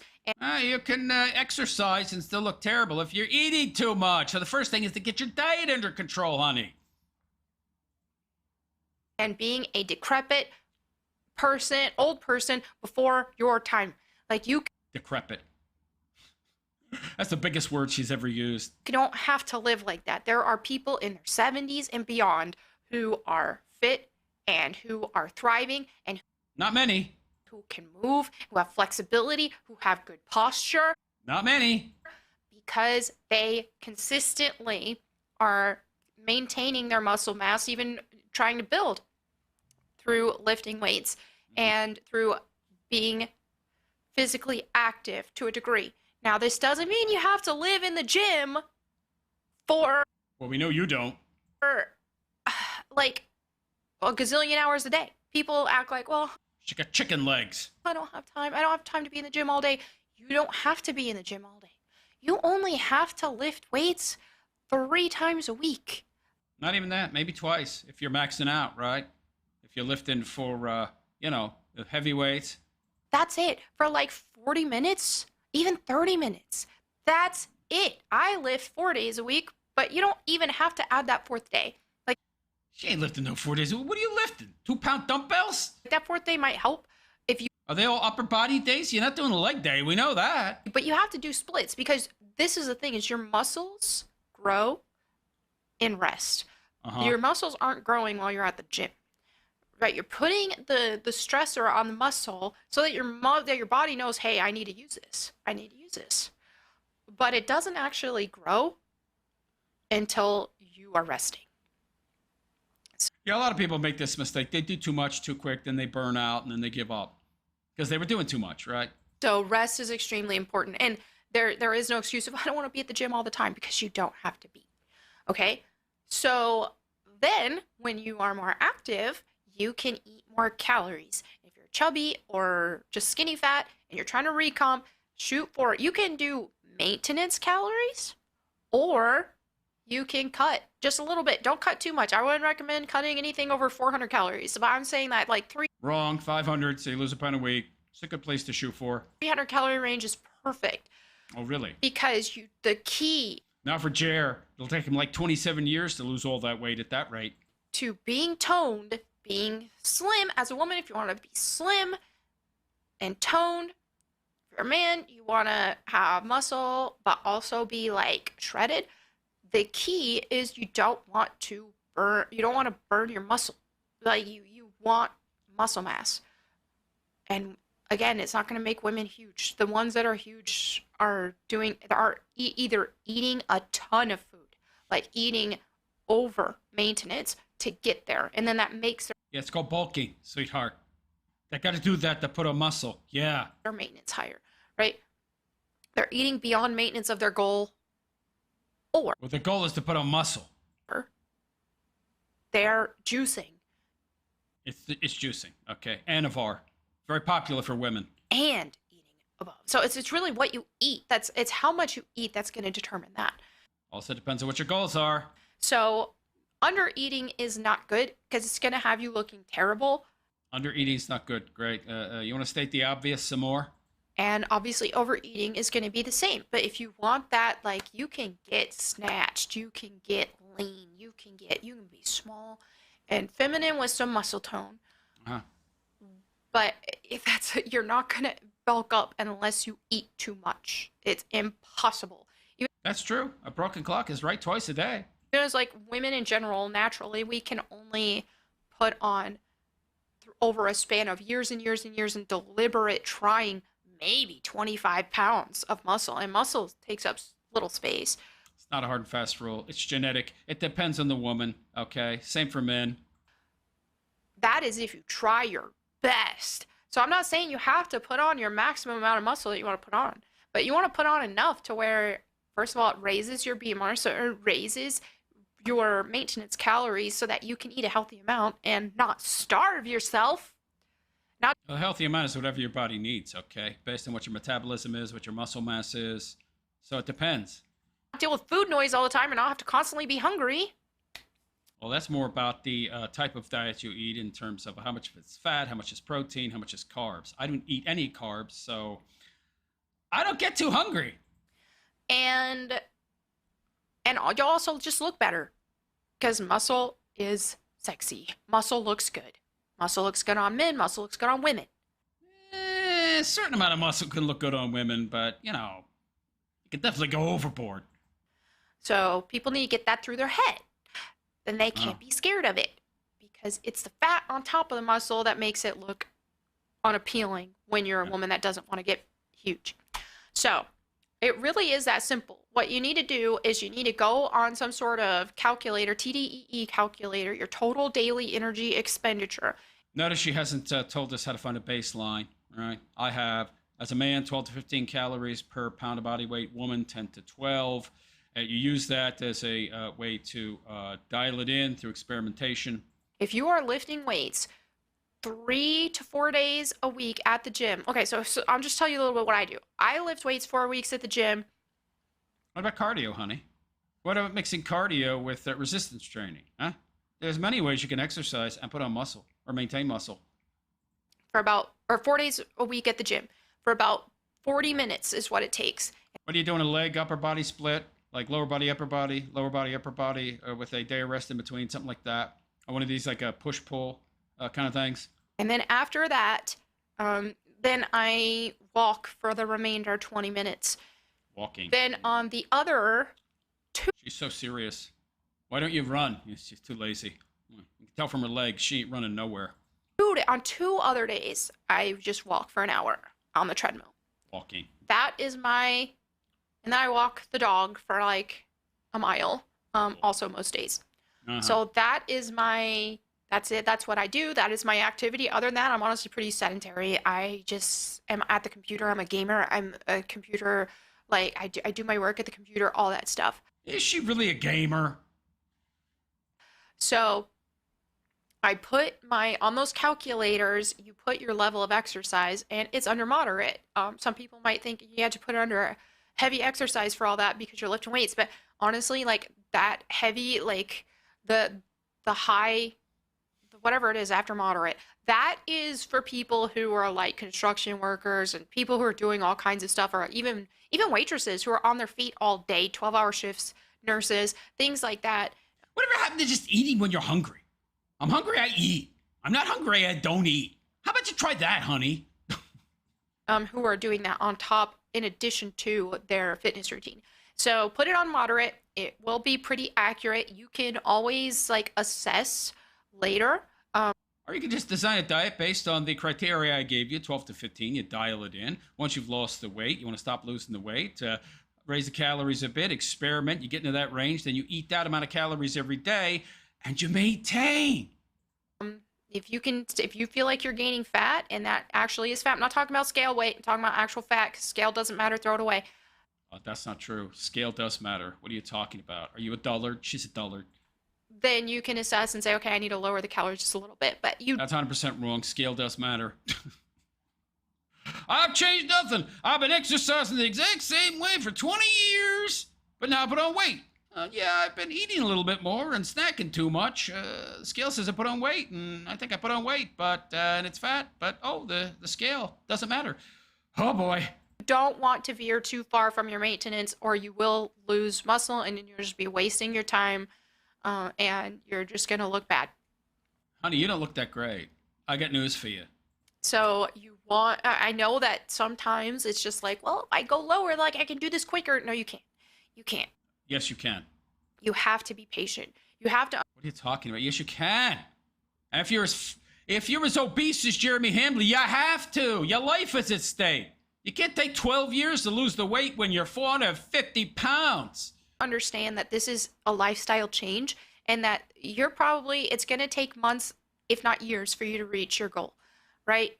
So if you're already relatively close, then yeah, you can probably just knock that out in 3 or 4 months. But if you are really far away, hey, this is a commitment and it's worth it, because you're not only committing to looking hotter, you are committing to your old self. Like when you become an old person, you want to be able to move around, you want to be able to do things, you don't want to have a humpback, you don't want to be decrepit. Humpback? What am I, a camel? What do you mean a humpback? And all that stuff. So that's really... Oh, I guess scoliosis. Okay. Yeah, but isn't that genetic? Well, I mean, I guess it can happen if you let yourself become too sedentary, right? You become more hunched and everything. Okay. Yeah, all there is to it. So prioritize protein. I don't care if you cut carbs or not. People who, I prioritize fat. My diet's like 75% fat. Cutting carbs is best for people who have really unhealthy habits and don't know how to track their food. No, it's the most natural diet out there. Human beings, for millions of years, we ate fat, we ate protein. We didn't eat carbs except for like a very small window of the year when fruits and vegetables were blooming, when they were blossoming, when they were available. And even then, that was only so that our body could store more fat. That's why our body so effectively stores fat, but so ineffectively stores glycogen. Durr! Or if they have underlying conditions that the carbs are making worse. But it's called an autoimmune disorder, which comes from eating all of those carbs, which makes you more susceptible to autoimmune disorders. Most importantly, for inactive people, if you are not an active... No, I've been active for like 50 years. More active than you, honey. Your exercise routine sounds pretty dainty and pathetic to me. Lazy person's exercise routine. Active person, and you don't mind being skinny fat or whatever, then whatever. Just cut out the carbs, and it's easy to maintain a low weight without carbs. But if you... Then why would I eat carbs? Sounds like they're bad for you. You want to... They are, by the way. Get that toned look, then, maybe if you're super fat, you can... Like Jer. Try cutting out carbs and doing keto or carnivore or something until you get closer. But I would suggest that as you... Do what you do. The lazy person's workout routine, yeah. You are getting closer to your goal, and if you're looking for that more shredded or super lean, toned physique. Uh-oh. Did I do it again? Are we doing... Okay, good. We're on screen capture. Just wanted to make sure. By the way, this is the perfect picture for her. This is a perfect representation of this woman here. Then... you want to add some carbs back, because you need the carbs for energy No, you don't. Your body burns ketones, okay? And they're much better source of energy, okay? Much better source of energy. And it's not carbs that you're burning. Your body synthesizes glycogen from carbohydrates, but it also synthesizes glycogen from fat.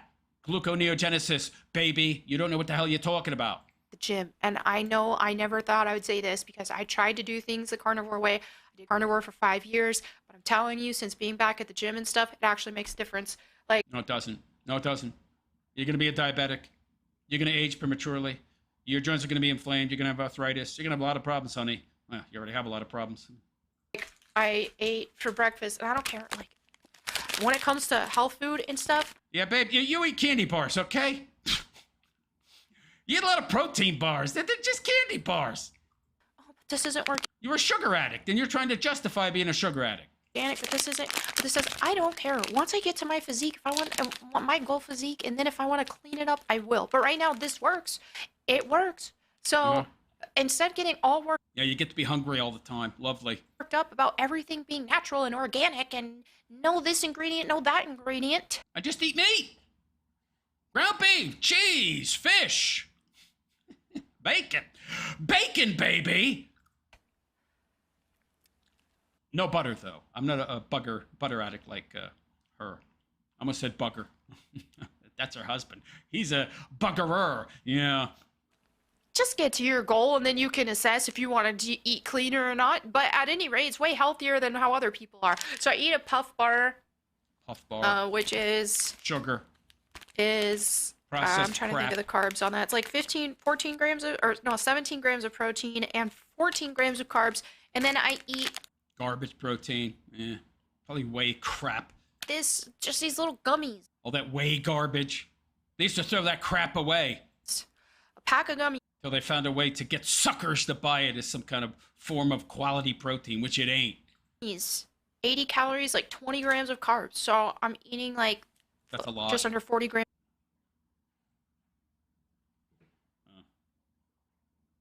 Another perfect representation of her. Yeah, that's a lot of carbs, honey, actually. of carbs before my workout so that my body has the energy that it needs to do the workout. Yeah, you got plenty of energy. Let's go fat. I'm back to working out in the morning now after 2 years, since my illness, and I don't eat. Wake up, work out, and oftentimes don't eat until 2-3 hours later because I'm not hungry. Otherwise, your body will pull through gluconeogenesis, and That's good. taking away the Gluconeogenesis is your body synthesizing glycogen from fat. That's a good thing. amino acids you need to build your muscle. Wrong. Wow, she's dumb. Very, very dumb. You don't know what you're talking about, honey. And it's also putting your cortisol levels high. No, it's not.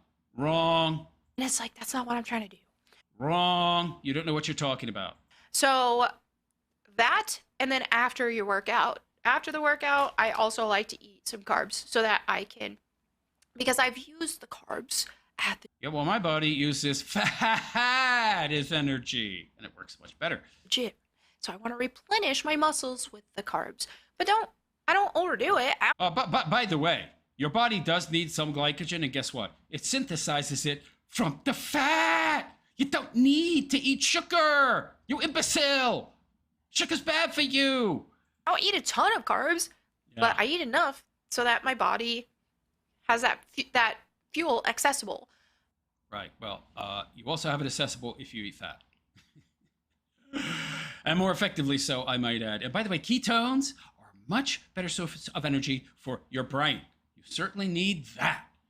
Fat is also fuel, but Fat is also fuel, but carbs are, I can't believe I'm even saying this because I used to believe so much of the keto and carnivore stuff. Again, and I still do for inactive people, but for no, it's not for inactive people, you idiot. It is the best, most natural diet out there, okay? Best. Plant foods, calories that come from plants, vegetation, fruits, they all have inflammatories. Some have anti-nutrients that make it more difficult for your body to absorb whatever nutrients are there and whatever nutrients you get from other non-plant-based foods, from animal sources. She really doesn't know what she's talking about. There's a lot of confirmation bias. She was looking to justify wanting to go back to eating sugar. And that's all she did. She didn't know what she's talking about, okay? the people, no. Like you're not in an optimal position if you don't have glucose in your system. That's wrong. Wow, she's dumb. Your body can synthesize all that from animal products once you super adapt. You spend enough time on the carnivore diet, your body super adapts. You synthesize everything you need from the animal products. And by the way, the most nutrient-dense foods are not plant products, but animal products. She's so low IQ. So not saying overload it, but you need enough to use it. And Yeah, it's called gluconeogenesis, and it doesn't deprive your body of a protein needed to build muscle. That's idiotic. You don't know what you're talking about, and I do. to replenish it after you use it so that your body isn't under stress and pulling protein. From your fat stores, it's not it doesn't synthesize from the proteins, it synthesizes from the fat. Wow, she really hasn't done her research. To create more glucose. Your body doesn't need that much protein to begin with, okay? And once you become super adapted, your body synthesizes it from the fats. And when you're on an animal product only diet, you're getting so much protein to begin with. No, you're not going to be deprived of it. What is she talking about? Guys, don't listen to this broad. Look at this picture. This is a perfect representation of her actual IQ. Not very high. Give your body a little glucose so that you can. Wrong. Wrong. Very wrong. So there you go. This is the kind of take you get from a low IQ individual. Do not listen to it. Listen to me. I know what I'm talking about. She does not. All right, there you go. Let me know what you think in the comments section. Does she know what she's talking about? No. Do I? Yes. But let me know what you think in the comments section. And please like and subscribe to my YouTube channel if you have not already. Hit that notification bell to be notified of any future content that I may create. Also, if you'd like to support my continual content creation, well, there's a number of ways you can do it. Number of ways. Number one, make a donation. Hit that super chat button. Leave a super chat, all right? If you appreciate what I do, the raw-based way I tell it like it is, and you're not a commie, contribute. I could use the support. Show your appreciation. That's one way. Another is you can join as a monthly supporting member by hitting that join button below the video. You can also follow my Patreon as a supporting member. Link is in the description. Anyway, on that note, I'm out of here. I am the Realist Philosopher, and I wish you all a good and pleasant day. And take care. No, I'm not leaving. That's just the way I end each segment whenever I do commentary, so don't get confused. So the way it works is I do commentary, and I get to your comments after. I don't read the comments during. But no, I'll get to your comments if there's any. Yeah, she's very low IQ. She's extremely low IQ. Extremely. I don't know what she's talking about. Oh, if you're in a carnivore diet, your body is going to draw energy from protein. No, from fat. It's going to draw it from fat. You dimwit. God, she's so stupid. The Muffin Man, she's pretty. But so are millions of others. I don't know. I think she looks kind of fake. She looks plastic to me. All that makeup. Yeah. Locke the bounty hunter is in the room. Hey, Locke, how you doing? She on the internet. That makes her an expert. Yeah. I've always said that political commentators give the best diet advice. They scream to a microphone that practically makes them a doctor. Is she a political commentator, though? Didn't she say she was going to give up on politics, not discuss politics anymore? There it is, the woman, as a woman argument. The hive mind is so strange to hear. The only muscle Jared works out is his jaw. That big giant head. Most of it's muscle. Yeah. Nemo Problema. By looking at her 99.99 diet, 0001, progressive overload, but also volume with pink dumbbells. Yeah. 2-pound dumbbells. Lock the bounty hunter. This sounds like medical misinformation. Wasn't there a massive bloody war fought over it for 6 years? Doily Swan. Hey, Doily. Nobody should be taking weight loss advice from Mel. She looks as though she's either anorexic or bulimic. She skipped leg day. Like, every day. Chicken legs. Nemo Problema. It's funny that her subject almost touches bone density while she looks like an Ozempic merchant. Doily Swan, growing your own fruit and vegetables is a really good way to stay in shape. I disagree, but okay. Burn more calories from digging, planting, weeding, harvesting, preparing for cooking, freezing, then you take in eating. I don't know about that. I don't think people should be eating fiber or plant matter. But hey, that's just me. But, you know.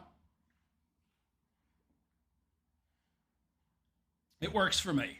But again, I have an autoimmune disorder, so I don't really have a choice. But I just remember when even 30% of my diet was carbs, like hungry every 2 freaking hours. Just I mean, I was eating a very healthy diet, but my blood sugar, man, blood sugar. Now, man, I feel so much better. Well, but as good as you can with my health problems. But they're not caused by the they're not caused by the diet. They're caused by nearly dying 2 years ago and the after effects of that. But anyway, let's move on to the quartering, shall we? Give me a sec. I have to open this stuff up. Oh God, his segment with Alex Jones. Oh my God. Oh no. Oh, this is some funny stuff, by the way. Yeah. He rolls over, shows his belly to Alex. Courtney's so pathetic. He's so weak. Oh, man. This guy. He lays down and shows his belly. And then, he's groveling. Yeah. I think we'll start with that one. Yeah. I do love dunking on the quartering. Unfortunately, there's a lot of people doing it, so I have a hard time getting views when I talk about chair. Yeah. When I brought my channel back, I became best known for talking about Styx. So a lot of my audience and subscribers are people that want to hear me talk about Styx, not Jeremy Handley. But anyway, we have a shortage of lolcows to discuss. I really am not too into the lolcow universe, so gnat flying around.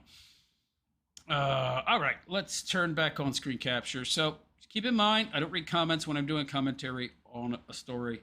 I'll get to your comments after, I promise. But anyway, screen capture, check. Check. All right. So hello all and welcome. It is I, the Realist Philosopher, and this is the Realist Philosopher Show. So how y'all doing today? Hope you're all doing good, fine, and well. So we're back with Mr. Jeremy Hamley and his interview with Alex Jones, who paid him 10 grand. I guess Jer needs the cash, yo. Getting himself into Walmart's going to cost a lot of money, and it'll never happen. But hey, he managed to get himself onto their website. Ooh. I'm very grateful.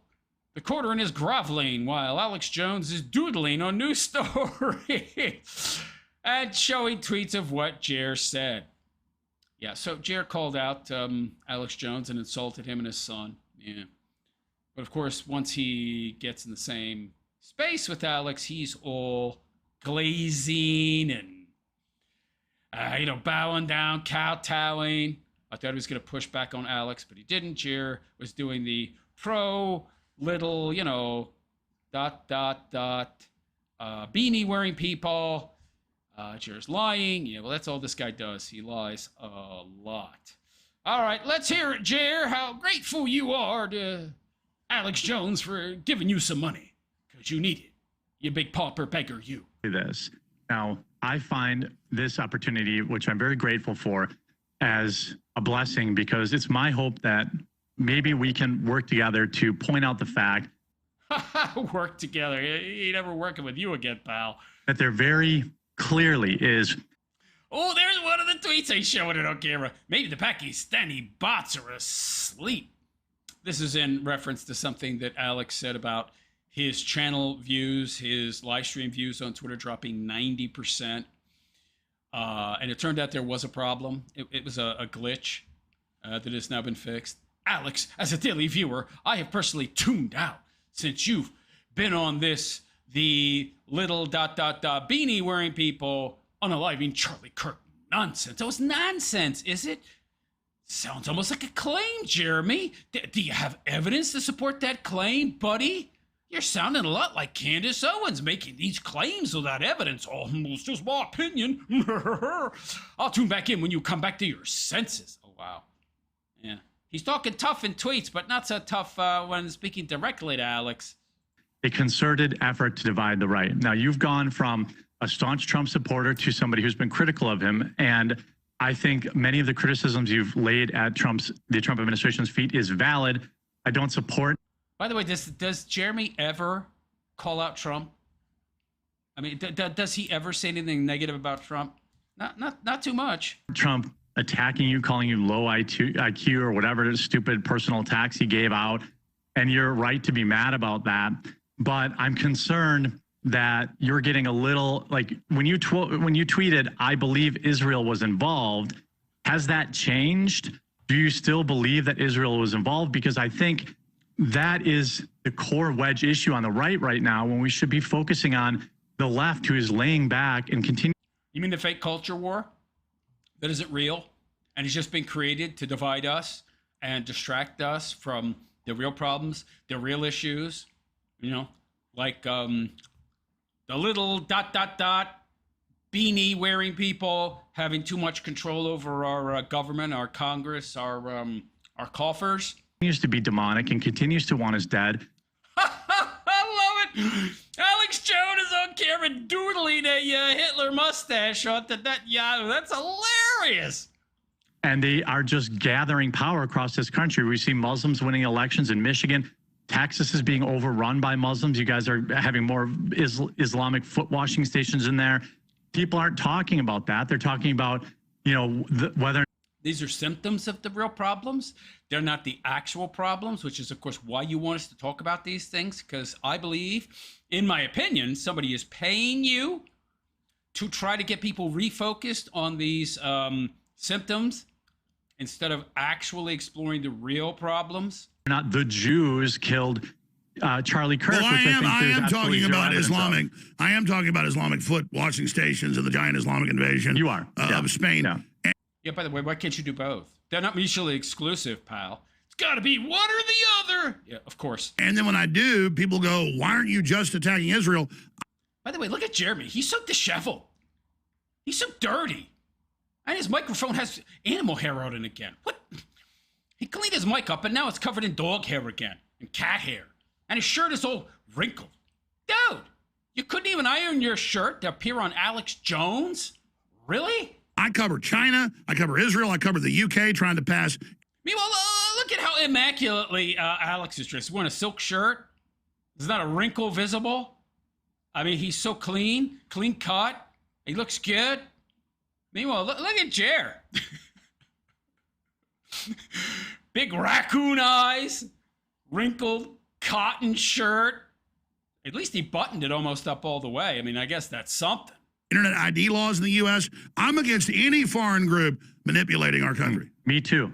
Yeah, including the little ... beanie ... wearing people. Oh, we can't talk about that. That's a non-issue. We need to talk about the fake, faux, ginned up distraction. That's the culture war. Let's not talk about the global ... bank ...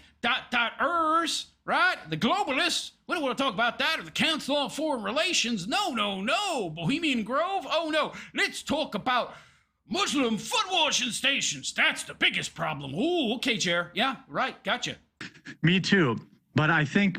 Yeah, I got to agree with him. I got to agree. I got to try to ingratiate myself. Ingratiate myself to Alex. Oh, yeah. When you say stuff like, people are mad at me when I say this, it makes me concerned that you're... Well, you are. Did you see those tweets? Worried about what people think, and that's not the old Alex Jones I know.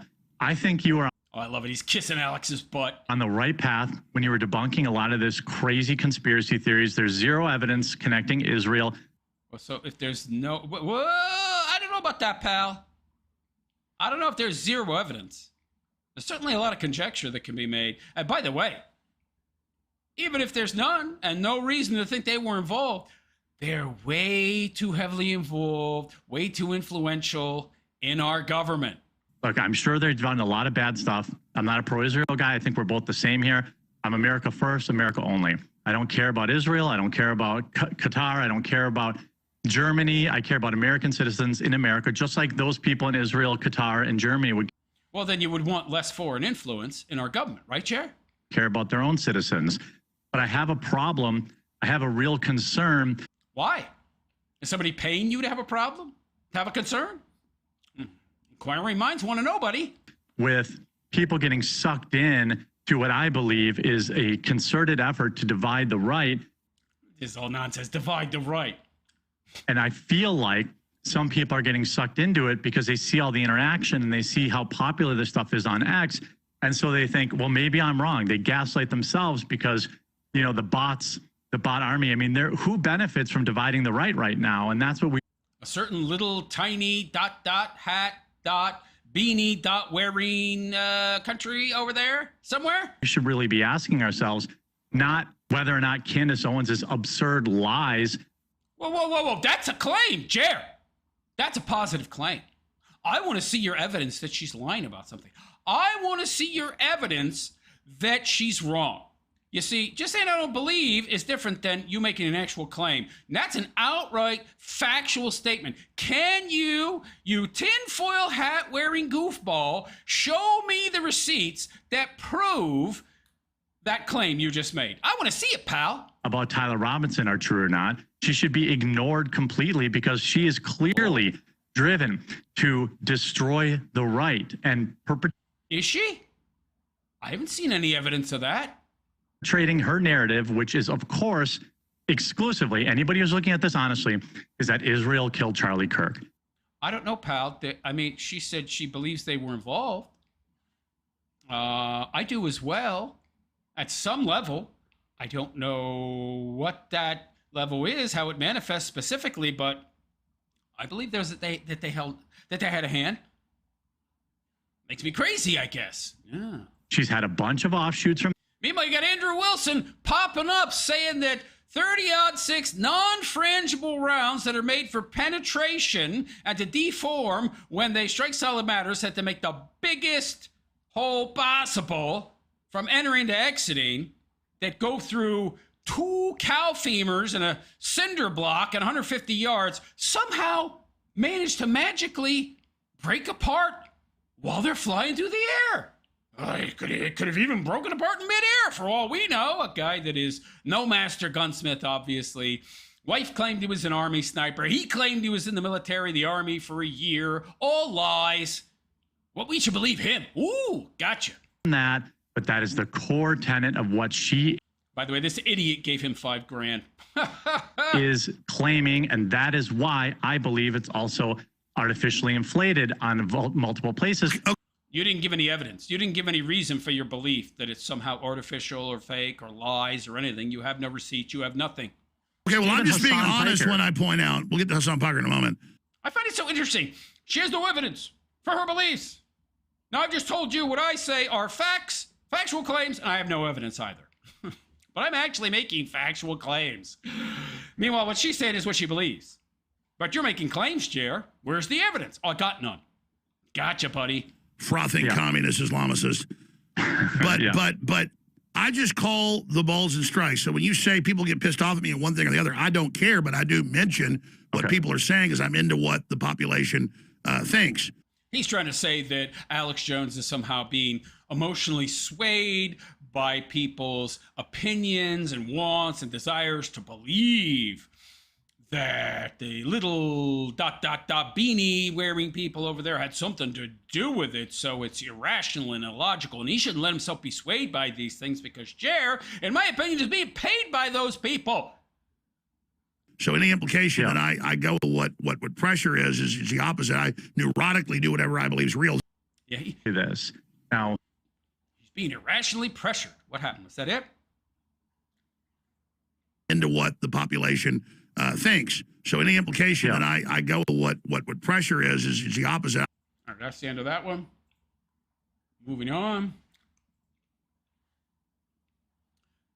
So, in the continuing saga of the quartering kisses Alex Jones's butt, I totally agree with you. The quartering lays down and shows his belly.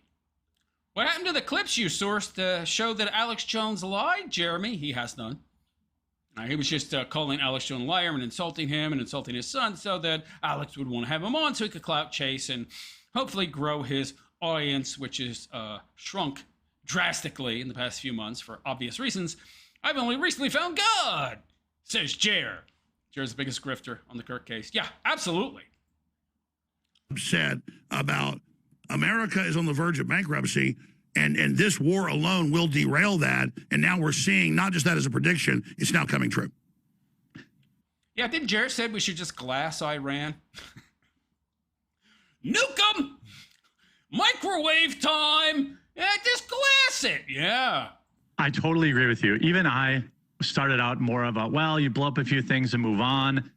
This is going to be whatever. And blow up a few things and move on. Yeah. now it's dragged out much longer, as you did predict. But my question remains. Of course, military-industrial complex needs to make their money, Jared, because despite what Jared and his brilliance thinks, we are running out of missiles. And they cost a fortune to make, yo. Which is what the military-industrial complex likes and wants. Yeah, blow your load, baby. Shoot some more missiles so we can make a few more $100 billion. Do you think that Israel was involved in Charlie Kirk's assassination or not? That is, I think, what most people want to know. I'm not dodging the question. Yeah, we're at 171 days now. I thought this was just going to be a quick in and out, Trump. What's going on here? How many Patriot missiles have we fired? Those things cost a fortune, yo. No, I don't have any proof that Israel was involved in Charlie Kirk's assassination. Why is Jer so obsessed with hearing people say, has no proof, sis? Where's the skin that this guy has in the game? That he's so interested, so obsessed with going after anybody that talks about the little ... beanie ... wearing people over there. Very interesting. And I said that early on. Like, that's all I wanted to hear, says Jer. I got paid, in my opinion, to hear you say that, and now, I can cash the check. Yeah. 3 days in, they said Israel did it. And I said, we don't even know what happened here. And so what I know is the official story is not true. What I know is it's got more holes in it than Swiss cheese. And then every time I cover real stuff, no one seems to care, both on, the people defending the official story and then, Candace Owens and them. Like, I was told by people in the cabinet meeting 6 days after. By the way, not having direct evidence doesn't mean the exact opposite. I know a lot of people believe this, like, have no evidence for the positive claim that they definitely had something to do with it, but it also doesn't disprove them having had something to do with it. See, Jared doesn't understand that. They had a meeting. It was like 8 days after. It was 6 days after they had the meeting. That Patel comes in and says, we're not looking at foreign involvement. That's orders from Trump. We're not looking at domestic involvement. And it was later confirmed and came out. So I'm just saying, when you've got that, and the same FBI that said, the Epstein killed himself and wasn't a human trafficker, those girlfriends in prison for it. And by the way, here's the unedited video, and it's all edited, showing he killed himself. It doesn't show him kill himself. I'm just saying, I don't believe anything they say. Yeah. Why do you trust the government? Why do you trust the government to tell you the truth about a guy who very well might have run for the presidency in 2 years or 4 years, in 26 or 28, and potentially won, a guy who has actively voiced that he wants to break away and stop supporting the little ... beanie ... wearing people over there? So I'm not mad at... Why would you trust that system that is currently supported and that is currently supporting and getting, money and getting campaign support from this country, right? Why? We already know how much control the little ... beanie ... wearing people have over our government. Is it a big stretch to think that they might at the very least run interference for that country? Why would I trust the narrative coming from them? Well, they're an authority, says Jer. You should trust authority. Argument from authority, fallacy. People that don't believe it. Yeah, that's where my position is too. No, it's not. Jer, you've been calling anybody that even questions. Why are we not allowed to question? I mean, he wasn't wrong. Alex Jones was not wrong. There's more holes in this story, in this narrative, the Tyler Robinson narrative, doing it, than in Swiss cheese. There's so many questions. Not enough answers. And yet we're not allowed to ask questions. And if we do, Jerry will call you a tinfoil hat-wearing conspiracy theorist, which he has done constantly. But now Now you're on the same page as Alex? Really, Jer? I obviously believe this is just nonsense that a foreign country that Charlie Kirk was very clearly loyal to.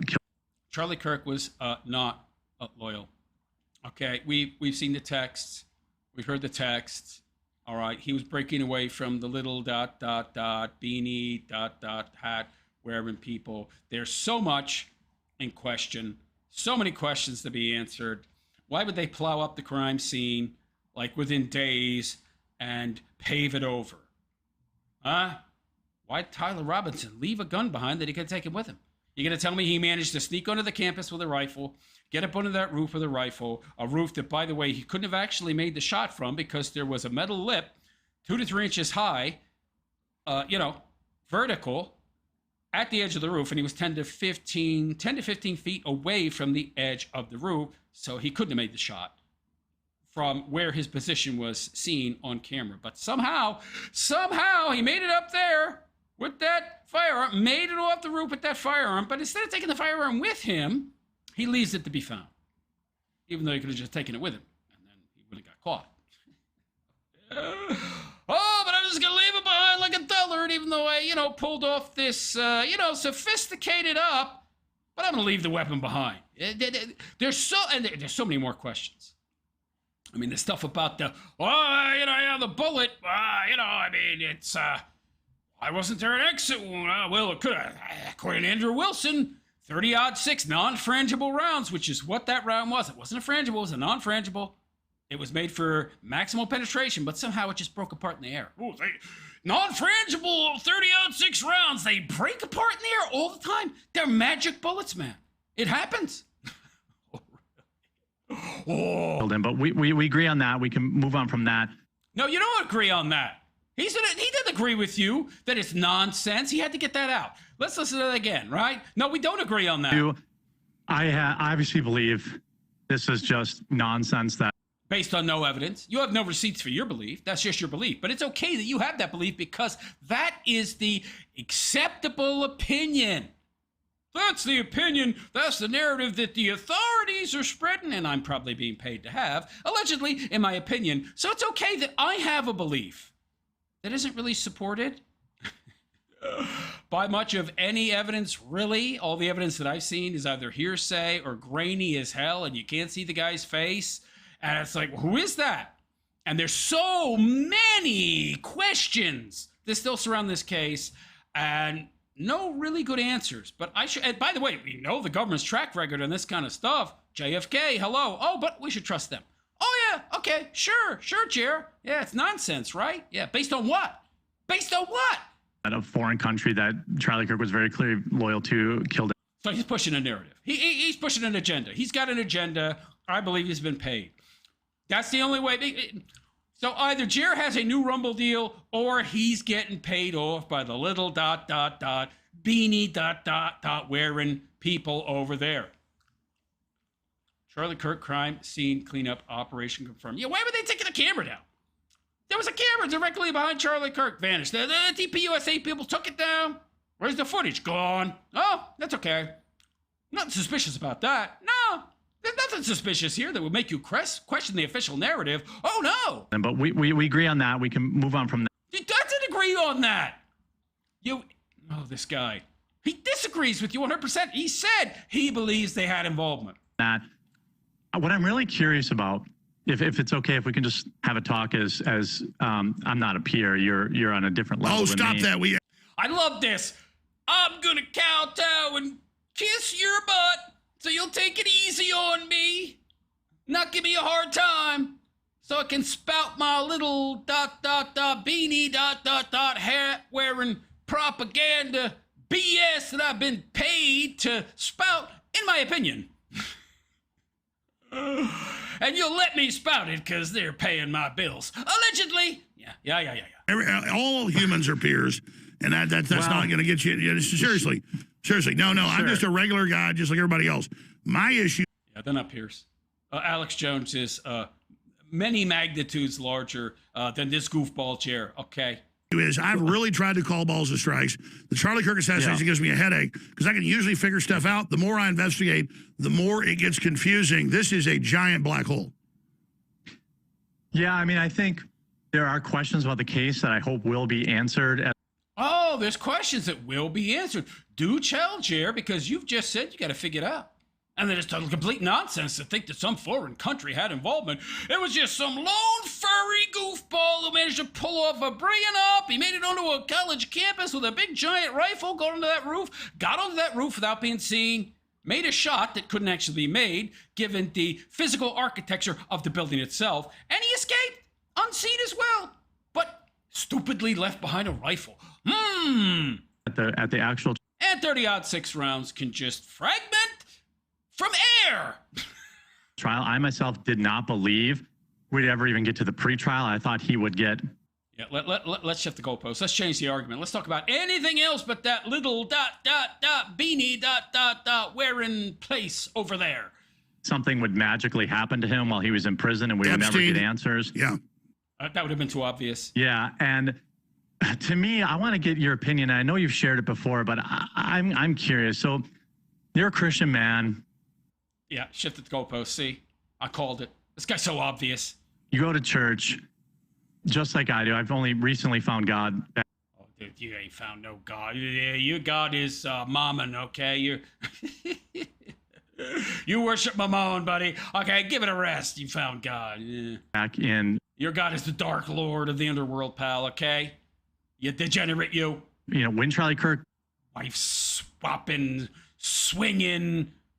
Come on over and bring your wife's big boobies over to my hot tub. Yeah. In my opinion, was assassinated, I started going back to church and I haven't stopped since. that's a lie. I don't believe that for a second. In December, His idea of going to church is saying that he watched it on his computer monitor. My church puts their sermons online. That's how I go to church. Yeah. Okay, buddy. everybody was in agreement No way to verify that, of course. about this. What do you make of Oh, everybody's in agreement. Oh, he speaks for everybody now. Great. the larger picture of dividing the right? In my opinion, I think it's all nonsense. I think it's totally complete nonsense. What they really don't want is the right coming together against a foreign country that obviously does not have our best interests at heart, only cares about themselves, using our treasury to fund their agenda.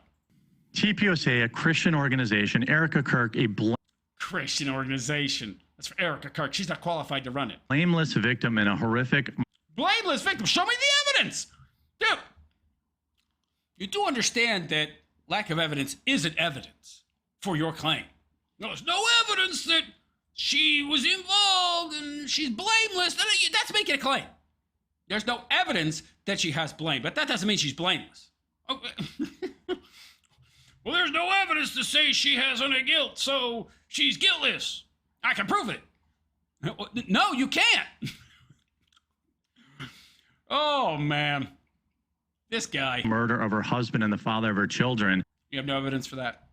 You have no evidence of that claim. You can only say that we have no evidence showing that she had involvement. That's all you can say, pal. He doesn't understand logic or reason. And neither does Andrew Wilson, by the way. What do you make of the people profiteering off of that? Like you? Spreading things they know aren't. What do you mean misinformation? Prove it. Who gets to decide what's misinformation? You? Let the marketplace of ideas decide what value what information has. Not you. Not some gatekeeper, which is what you are acting as now. Not true. You can't say that. Where's your evidence? I love it. There's a difference between saying there's no evidence for it being true and coming out and actually making a positive claim and saying it's not true. You have no evidence to support that claim. You're no different than Candace Owens. In fact, you're worse because she just states a belief. You actually state as a certainty that it's not true. It's nonsense. You state facts. She states opinions. You're worse, and you have no evidence because you have no evidence for what are actually claims. This guy, so lacking in self-awareness and IQ. What do you think they're motivated by? Is it just clicks, or is it a genuine effort to divide the right? I'm so, when you say The only people trying to divide us are, the little ... beanie folks. Yeah, let me be 100% clear. Well, No, I hear you. Let me be 100% clear. There's propaganda from all angles. Erica Kirk, a week after he dies, in black hot leather pants with fireworks shooting off. Terrible look. I called them and told their head PR guy, this is a really bad idea. I said, what are you doing? There's no doubt TPUSA did a great job getting young voters registered to vote. Didn't they auction off the microphone he was using when he was shot? They put it like a glass case or something. Republican. There's no doubt that I don't know if it was auctioned off, but I saw it in a glass case. I'm like, what? What's going on here? Democrats are having everybody And then they have the the little tent thing set up somewhere inside he was under when he got shot. on. By the way, where's that camera that was attached to that tent that was picking up footage behind him? The camera that vanished. All right. And boosting this, and Google is boosting it, and look, I'm still banned on YouTube. Nothing against Candace. She is not just on YouTube; she is boosted. Why is he banned? Why is he banned on YouTube? Huh? Jer, you're all for freedom of speech, right? Free marketplace of ideas? No, he's not. He wants gatekeepers in authority to decide what is correct and right information that the public should get access to. So just Why because do you think that's that all, is, Alex? well, no. Just because I say all that on air, just because that's true doesn't mean I ignore all this. Is the left using this, and Trump and the FBI covering up what really happened? Yeah, but they're the ones that covered it up, that opened the door for this. I told TPUSA. Look at Jer shaking his head. He doesn't want to challenge Alex in any way, shape, or form. He doesn't want a confrontation of any kind. What a wuss. He lacks the courage of his convictions. The Weasley way sneaks in there. Oh, I think we agree that it's all nonsense that some foreign country was involved. Meanwhile, Alex just said, no, I don't agree with that. I think they had involvement. This guy. Come out and go after the accomplices. He's such a coward, isn't he? Jeremy Hambley, you are a coward. Total, complete coward. Wuss. In my opinion. Go out and talk about the FBI cover-up. I told them this days after. I predicted. My husband just got unalive.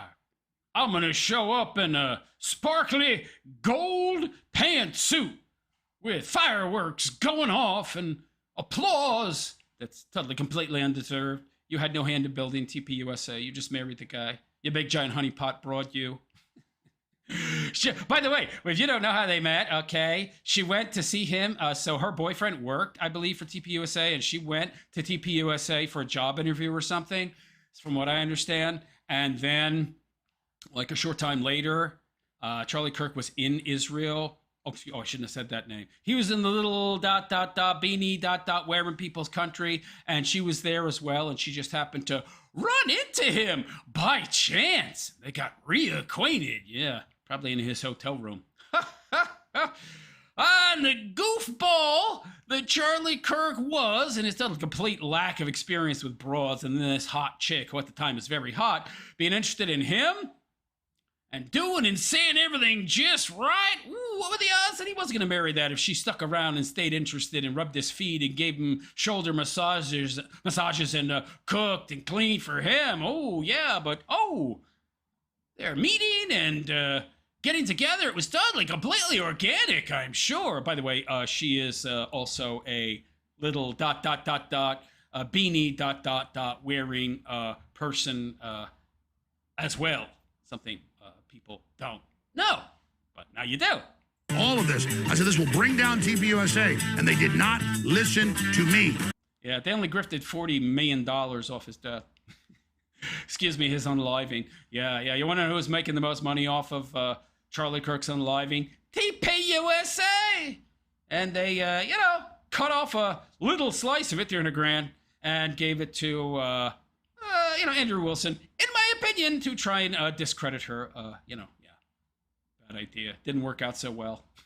Maybe don't hire a big fake fraud, phony, grifter, goofball like Andrew, who's only used to debating low IQ people and 18-year-old OF hoes. Yeah. We'll be right back.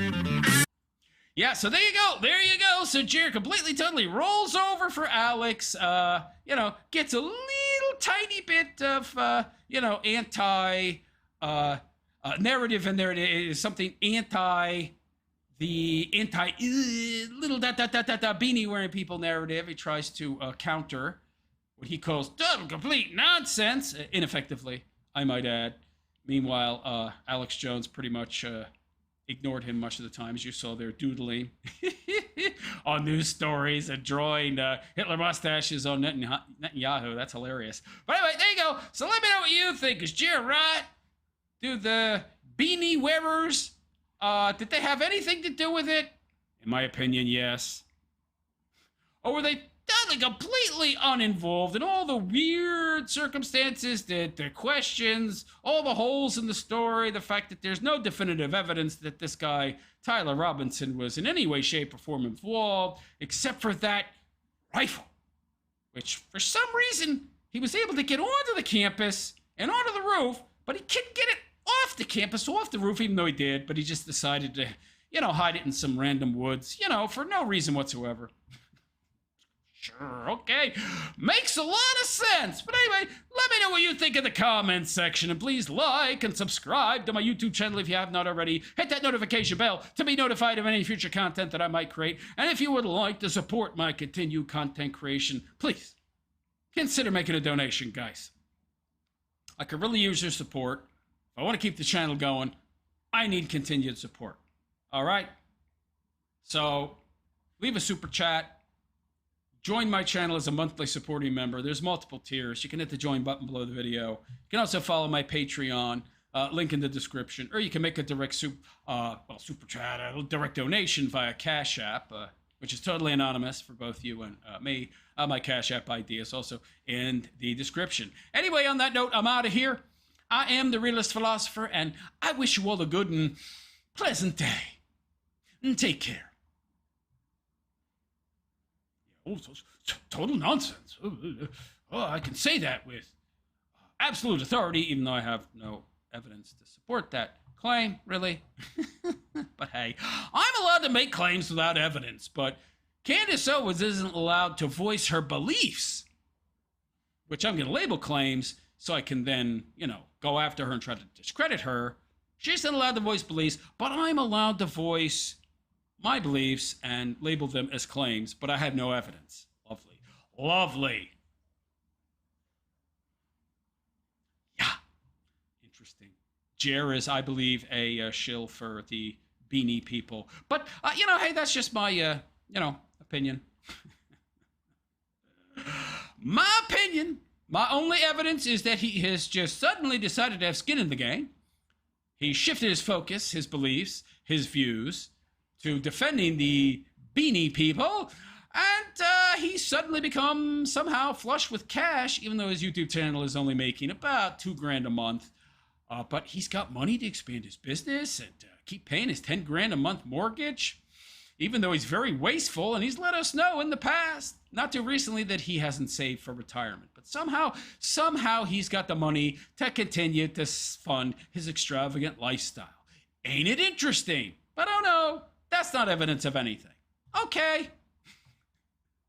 Sure. Whatever you say. Crazy. It's nuts, man.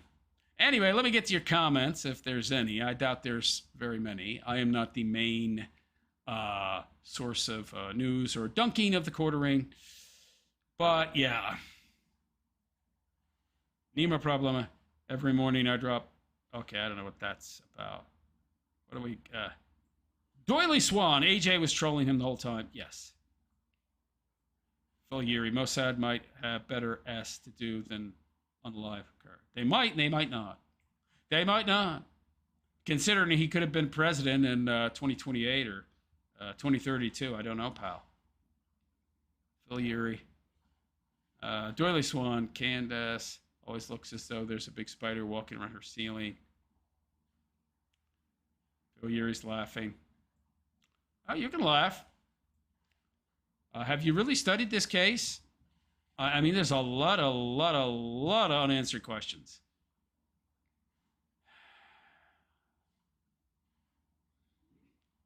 Phil Yuri, the Boho Grove, definitely uses Islam as a tool. Tracy Ventura wants a coffee partnership with Alex's fans.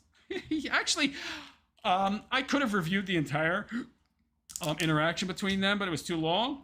And he does manage to sneak in a Advertisement for Coffee Bring Coffee, just so you know.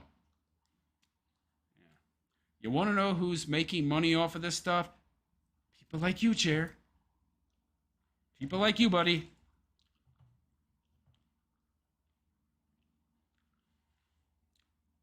Phil Yeary, we can't have allies. They're not our allies.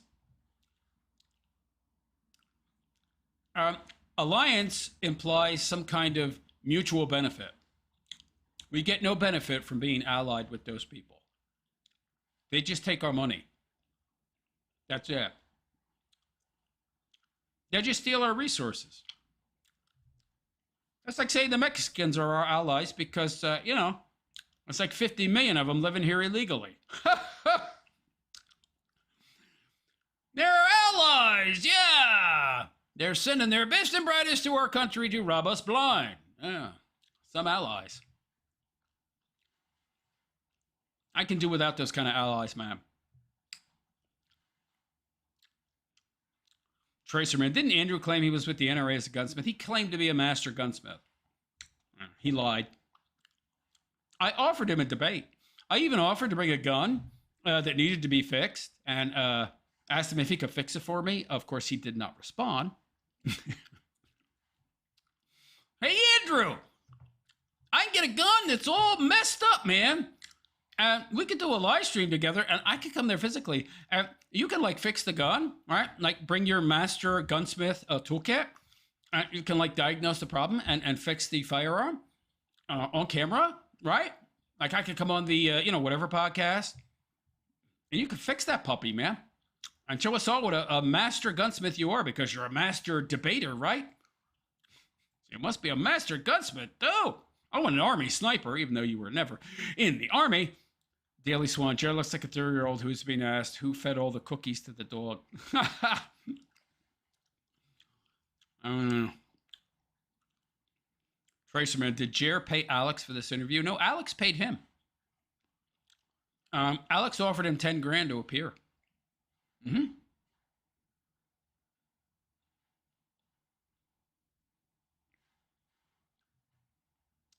Tracerman, they don't have enough resources to make the missiles. You have raw ore elements that we don't have enough of. Tracerman, Jer is getting his K-Cups made in the Middle East now. Doily Swan, Jer should have done all that backpedaling on his exercise bike. It would have done him some good. Tracerman, he just found God. LMAFAO. His idea of going to church is chicken? I don't know what that is. Doily Swan, Jer's God is the almighty dollar. Yeah. Doily Swan, good Christian Jer should know that the love of money is the root of all evil. I agree. Tracerman, wasn't she so giddy with how much money was raised also? When her husband was unlocked? Yeah. She didn't look too upset, man. She didn't look like a grieving widow to me. She looked very happy and excited. By the way, why is she running TPUSA? Can somebody explain that to me?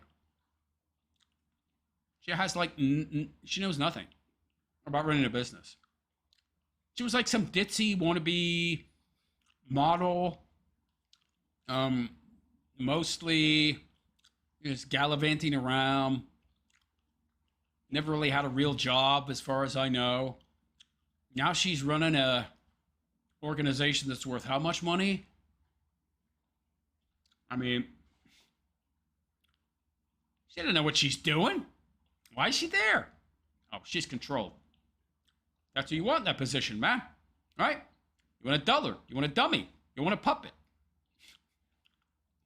In my opinion, she's just a puppet, right? No.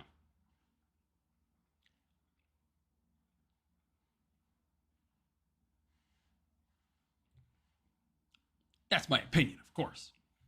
I have no evidence for that. Other than the fact that she's there. She's totally, completely unqualified. And, she's also a little hat-wearing person herself. But, hey, that's neither here nor there. Coincidence. And I'm sure the way they met she just happened to be in Israel the same time as him. They were walking down the same street and she ran into him. Oh, hey, Charlie. Remember me from that interview a few weeks back? Well, now I'm in Israel.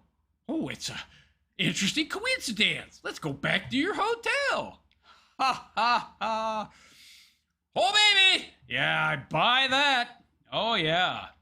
Yeah. Why don't you explain that to me, folks? Oh, it's just a total coincidence. I mean, it's possible, I guess. Sure. The world's not a big place. No.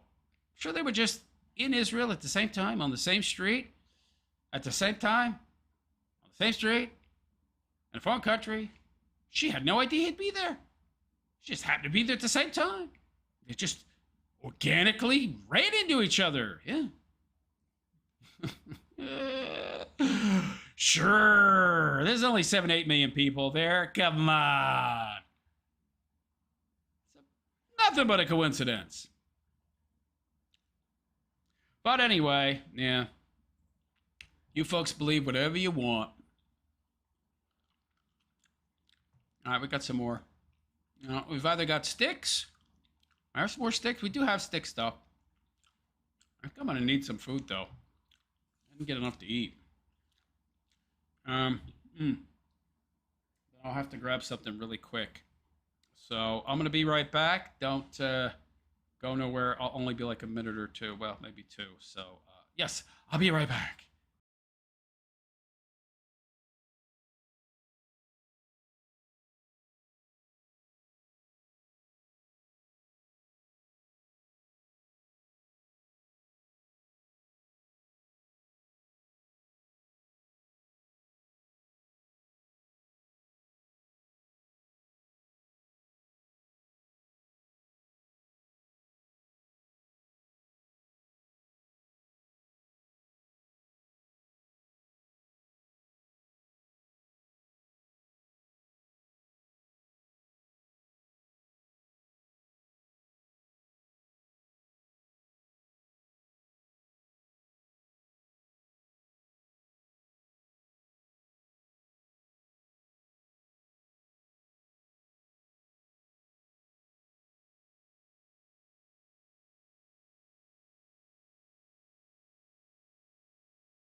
And we're back.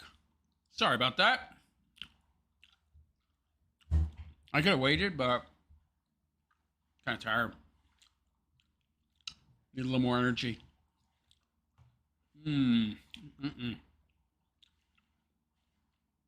Okay. I think we're gonna do some more Styx because, well, I need a break from Jer. Mr. Hambley is he's so tiresome. He's just such a disingenuous Godless guy. liberal. He's so disingenuous, so fake. He was so cowardly during that interview with Alex. I mean, whatever it was. Didn't want to get into a back and forth. Didn't want to challenge Alex at all. What a wuss. Not a complete wuss. Oh, chair. Wish I could say I was disappointed, but to be disappointed, I would have to have more of a higher opinion of the guy. Mm.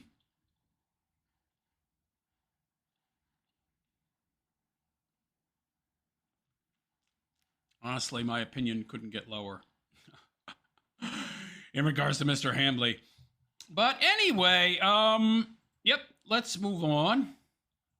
Got some more Styx content here. So, screen capture check. Infinity me, check, check.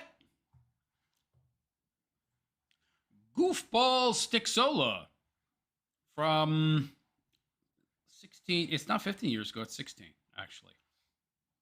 Or more. Yeah. All right.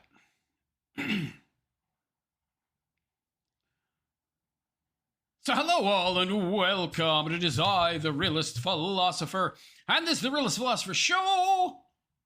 So how y'all doing today? I hope you're all doing good, fine, and well. So we are here with our old buddy Styx, Sex and Number 666, because he's given up. He's backed down. Even though he never backs down. I never back down. I never give up. Except I do. Except when I do, which is quite a bit lately. So Styx has given up. Styx is back down. But how did he get to this point? How did he go from being a big YouTuber, making pretty good money, to being this pathetic, disheveled, rundown mess, sleeping in a laundry room / storage closet in some potato, mentally disabled broad's house? I think this is the beginning of the end. When he left the path of Christianity, left the path of righteousness, left a path that gave him some kind of moral, ethical foundation to his life, and instead went down a path of moral relativity and hedonism, with no real grounding in objective reality of any kind, except a love of material possessions. That became his God. That became the foundation of his life. And in excess of that kind of foundation in regards to how you live your life, well, it leads to where Styx is now. And this is where it started. So why I left Christianity and became a Satanist from Styx, Hex, and Hammer 666. Let's begin, shall we? All right, YouTube, I thought it was important to tell my story of how I transitioned in religious beliefs. Wow, look at him. He's got all his teeth. He looks normal, relatively speaking. I mean, he always looked like kind of a goofball, but it's a far cry from where he is now. From Christianity to atheism and thence to Satanism, agnostic Satanism in my case. I started out originally... Right. Doesn't believe in Satan, but believes in hell. Okay. From the time I was young, I considered myself a Christian. But I was a deist Christian. I mean, my family never went to church except on Christmas and Easter, etc. Big shocker! The Night Stalker was not a regular churchgoer. Color me shocked. We never did much Bible reading. Some when I was, fairly little. And then later, not so much. But this guy's never read the Bible all the way through.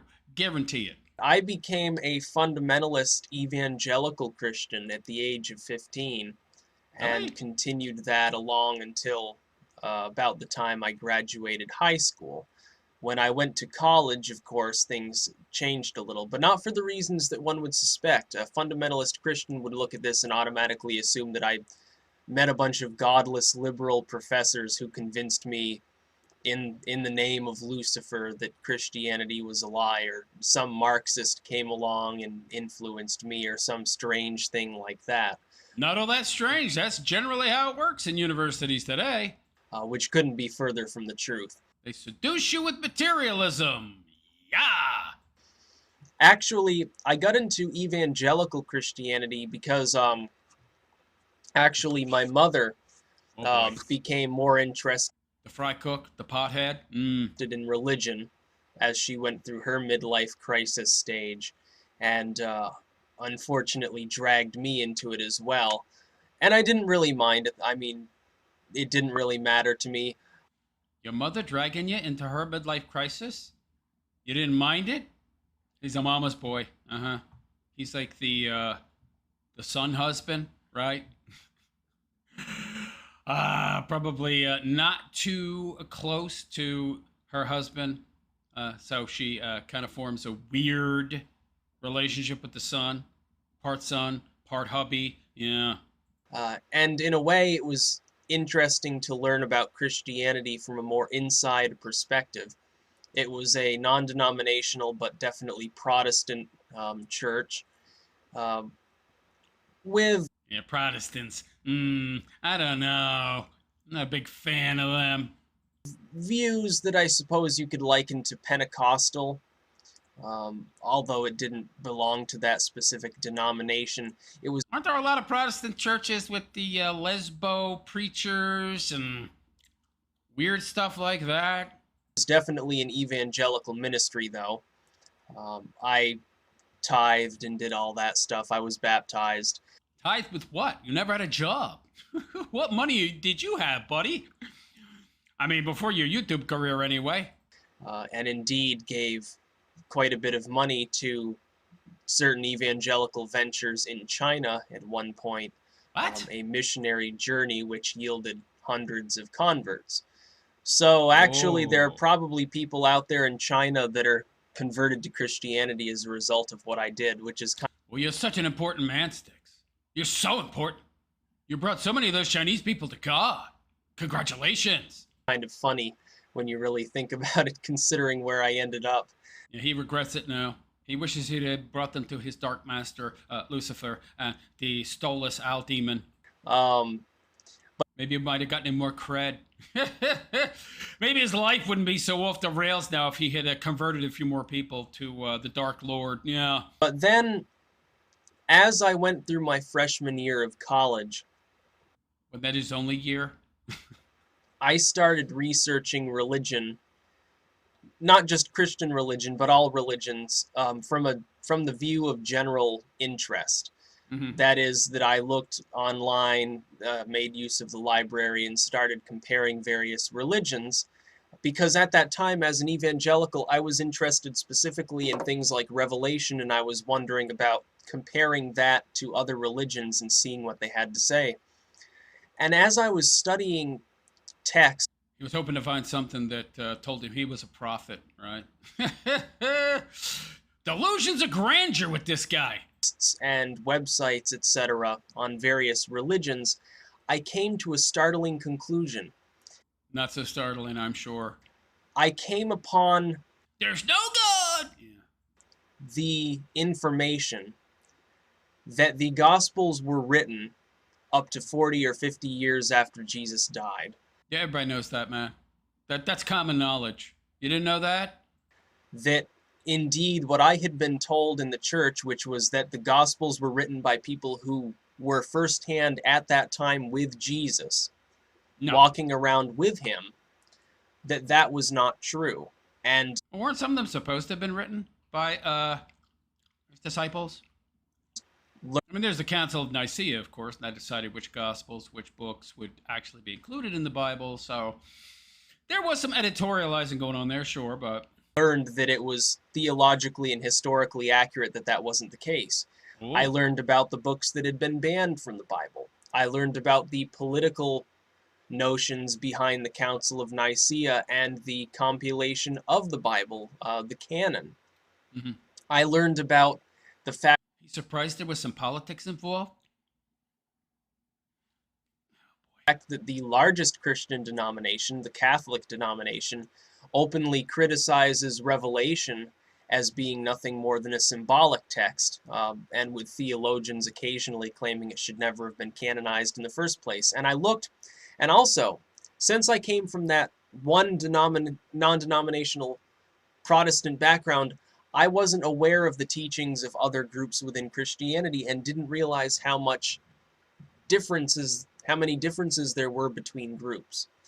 I also learned about other religions, and as I was learning about various religions, I learned that in many cases, parts of those religions were ripped off of one another, and then I looked at Christianity and lo and behold found that the same was true. That while Islam is taken from a pagan moon cult, Christianity is basically adding on to Judaism, which takes most of its fables from paganism, and Christian holidays coincide with pagan holidays. I learned about things like the Crusades and the Inquisition, which before I knew Christians had gone and slaughtered a bunch of Muslims and pagans. Yeah, after they slaughtered a bunch of Christians, yeah, and stole their land, right? Well, so that Constantinople is now Turkey, isn't it? Yeah, pal. What's your point? Notice he doesn't badmouth Islam very much these days, if at all. He so has the courage of his convictions. Oh, yeah. Meanwhile, he only dunks on the people who he knows are no threat to him. I knew that that had happened. But I never knew to the extent that the atrocities committed by Christians and Muslims and Jews towards other groups of people, I never knew the scope of it That's the past. You can live in the past. It doesn't exist. until I started studying. And I came to a conclusion. I'm going to talk myself out of having a moral and ethical foundation that has been proven to work in objective reality. Why not? I came to the conclusion that the vast majority of Christians, Jews, and Muslims don't understand their own religions. Oh, They don't. But you do. Like I said, delusions of grandeur, people. Pseudo-intellectual here. I understand it better than everybody else. Murr! Understand them because the way in which they get their information from these groups is they are taught it by somebody who was in turn taught by somebody who was in turn taught by somebody, going all the way back sometimes hundreds or thousands of years to people living in unenlightened ages with medieval notions of world existence. Well, unenlightened in some ways, but enlightened in others. Some things don't change, pal. Right? Technology changes, we get more advanced, but people don't really change all that much. Who thought that unicorns and dragons and a flat earth were all very real concepts. That doesn't invalidate the moral or ethical teachings. I came to the understanding. That's a logical fallacy, pal. Being wrong in one area doesn't mean everything else is tainted and wrong as well. That religion had been primarily a negative force in the world. Are you sure about that? I mean, look at the way you live in your life, pal. Totally, completely amoral, no religion, no morals. You even say morality doesn't exist. There's no objective morality. It's just totally, completely relative. You're a drunk. You're near death. Sleeping on the floor of a laundry room. You're broke. You abandoned your kid. Yeah, your life is going real well, buddy, without religion. And that the wars and atrocities and ignorance spread by religion. Religion's the blame. It's not greed, avarice, worship of money, of mammon. No. Far outweighed any benefit to their existence. Are you really? Do you really think that Western civilization would have reached where it did? That we would be where we're at now? In our moral understanding and technologically speaking, if we didn't have the control mechanisms that are built in to Christianity, the moral and ethical foundations, do you really believe that? Yeah, he obviously hasn't thought this through very well. But anyway, continue. So my deconversion from Christianity. Where's your evidence for that, by the way? Well, wars happen at the same time we worshipped God, so, I mean, dude, you do understand the correlation does not equal causation, right? Well, there were some wars, and we fought them because, my God. That was a pretext. That was an excuse. Okay, nothing more. There were many other reasons for fighting these wars, and by the way, they happened back and forth throughout history, mostly over resources and land, which, land equal resources. We needed land. We had a lot less wealth, a lot less resources than we do now. So it wasn't because of religion. That was a pretext. That was an excuse in many cases. The wars often happen because of lack of resources. But he's going to blame religion. In some cases, it was the blame, but in a lot of cases, it wasn't. And it was just used as an excuse to go to war. That's all. I always say it's been a more negative force than a positive. because the wars happened at the same time we were Christians. I mean, well, I got hands too. They happened, and we have hands. My hands are to blame. Oh, hands can make weapons. We have an opposable thumb. If it wasn't for that opposable thumb, we wouldn't have been able to make those advanced weapons and develop that technology and build the tools that could take us to war. But it's the same logic that you're using, pal. Thumbs! Same time as the war. It's the thumbs that are to blame. Oh, this guy. To atheism had very little to do with some political nut professor telling me some Marxist quote about how religion is the opium of the masses. The going tendency in Christianity, and as a former fundamentalist Christian, I did this same thing, is I was a Christian, so you should listen to me. I got clout. to be told that the academic community is the root of all evil, essentially, and that all places of higher learning that aren't explicitly Christian are explicitly anti-Christian. Well, they are, and we know that.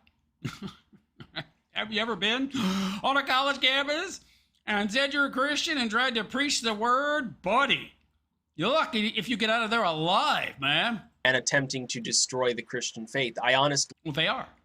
They absolutely are. Anybody says otherwise is a fool that's not paying attention. believed that as a Christian because that was what I was told. And it's true.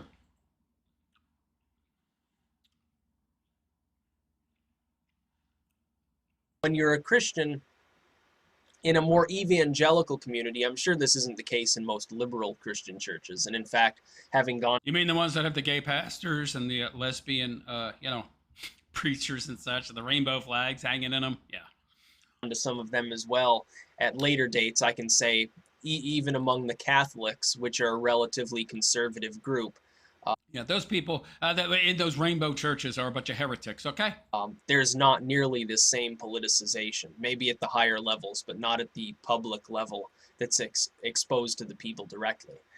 Within particularly the Protestant churches, there is the tendency for people, rather than learning about their religion from a historical perspective, they learn about it from strictly a utilitarian perspective. They learn... Yeah, it's not a bad perspective, buddy. It's one you should have taken. You should have used it as a utilitarian tool it was to give you some kind of basic grounding in morality so you didn't live your life like a hedonistic scumbag chasing pleasure for pleasure's sake, who has no purpose and no meaning and is just drifting through life without any focus. Learn about it from the perspective of one that is using the religion directly as part of their ritualized daily life. They don't... What do you mean, ritualized daily life? What do you mean, ritualized? People aren't walking around praying all day and, what do you talk? What rituals are people doing? Except maybe on Sunday. They go to church, body of Christ, blood of Christ, okay. But outside of church, what rituals? What are you talking about? You talking about praying? Giving thanks for, the food you're eating or something? Investigate the historicity of their religion. Why? I mean, to a certain extent, why do we need to do that? Is it serving a positive function in my life now? Is it helping me in my life now in a positive way? Give me a good moral, ethical foundation? Absolutely. But it has a questionable history, so you should cast it aside. By the way, pal, we're all slaves to reality, both as it is now and how it has been in the past, okay? So what you're blaming on religion is really just called reality. It's a harsh mistress, and you're conflating the harsh reality of life and blaming it on, religion. Whatever was existent at the time that you can pawn it off on, right? They don't investigate the theological basis of the texts which they read. They either take them literally or they cherry pick and they pick and choose which parts they think should be taken literally. Okay, so? But they don't have any theological or historical or anthropological or sociological training whatsoever to... So what? They're not living in a laundry room, mooching off a disabled broad because they decided to instead invest all of their time, their belief, their ritual... participation, their energy in an owl demon, in demonology and black magic. You know, how's the history of that, buddy? What's the history of those kind of practices like, eh? Not too good in terms of outcomes, huh? Did you study those? Did you study the negative outcomes of those kind of practices and how they negatively impact your life? Oh, no big deal. The history isn't as, soaked in blood as Christianity, so, even though it affects my life negatively and the utility it brings my life is of a negative nature and it directly detracts from everything that would give me, meaning, purpose, a direction, morality, ethics. Hey, its history isn't as bad as Christianity, so that's good enough for me. Yeah. I think you're looking in the wrong direction, pal, i.e. backwards instead of in the present, which is all that exists. Be able to do this adequately. They've essentially created thousands of little sects and cults dedicated to various different interpretations of the Bible. Now, that's the Protestants, pal. Okay, that's the Protestants. All right. And of Christian moral doctrine, none of which make any sense. And based on what? What do you mean don't make any sense? Dude, you worship Satan. You believe in demons and worship an owl demon. You believe in magic. You think you unalived a New Orleans prosecutor using blood magic. I mean, dude, what are you talking about making sense? I found that this was the same thing that happens in basically all religions, so I became an atheist. I looked at the religion and I well, are you really an atheist? I mean, said, what good is it doing in the world? No. Plenty. Plenty! Dude, I love it. Oh, I'm just going to do away with the aspects that bring positive utility to my life, which it would have brought a lot. And I'm going to embrace black magic and occultism and demonology, which has destroyed my life. None. But hey, I'm interesting, right? I'm eccentric. I'm different. I'm special. I can unalive people with magic. It's how's the karma of that? How's that affecting your life in a good way, Styx, huh? Killing people. It's causing ignorance. Most people don't even subscribe to the faith in a proper manner. They don't even know what the hell's going on in their own faith. So why the hell should I worship this God? But they live good, upstanding, positive, productive lives that are based on virtue, which you have none of. But that's bad, because 2,000 years ago, 1,000 years ago, some Christians did some bad stuff. So I'm not following that. You mean in the present? After lots of reformations and people have changed and we've come to better understand morality and right from wrong. When and where it now actually does good in people's lives, gives them some kind of understanding of the world morally, ethically, gives them an ethical system to follow that is good and right and allows them to pursue virtue and find purpose and meaning in their lives. But that's bad somehow because some dude 1,000 years ago, he did some bad stuff in the name of this religion. The basis of this God being real is the Bible as the unchanging one chosen word of this God. Well, if the Bible keeps being changed and keeps being reinterpreted, and there's 1,000 different groups that interpret it differently, how the hell am I supposed to know which interpretation, if any, is right? That's thanks to the Protestants, okay? That's thanks largely to the Protestants, all right? And if the you're conflating them with Catholics and Orthodox Christians, all right? Actions, because you can tell whether a group is good or bad by its actions. Look at the actions of Christians throughout history. Oh, throughout history, but not now. Like hundreds of years ago, right? I can't speak about now because the actions now in the present are all pretty good. They're not the ones lopping off people's heads and committing thousands and thousands of terror acts every year, tens of thousands. No. They're not doing any of that stuff, but they're the bad guys. Because, history.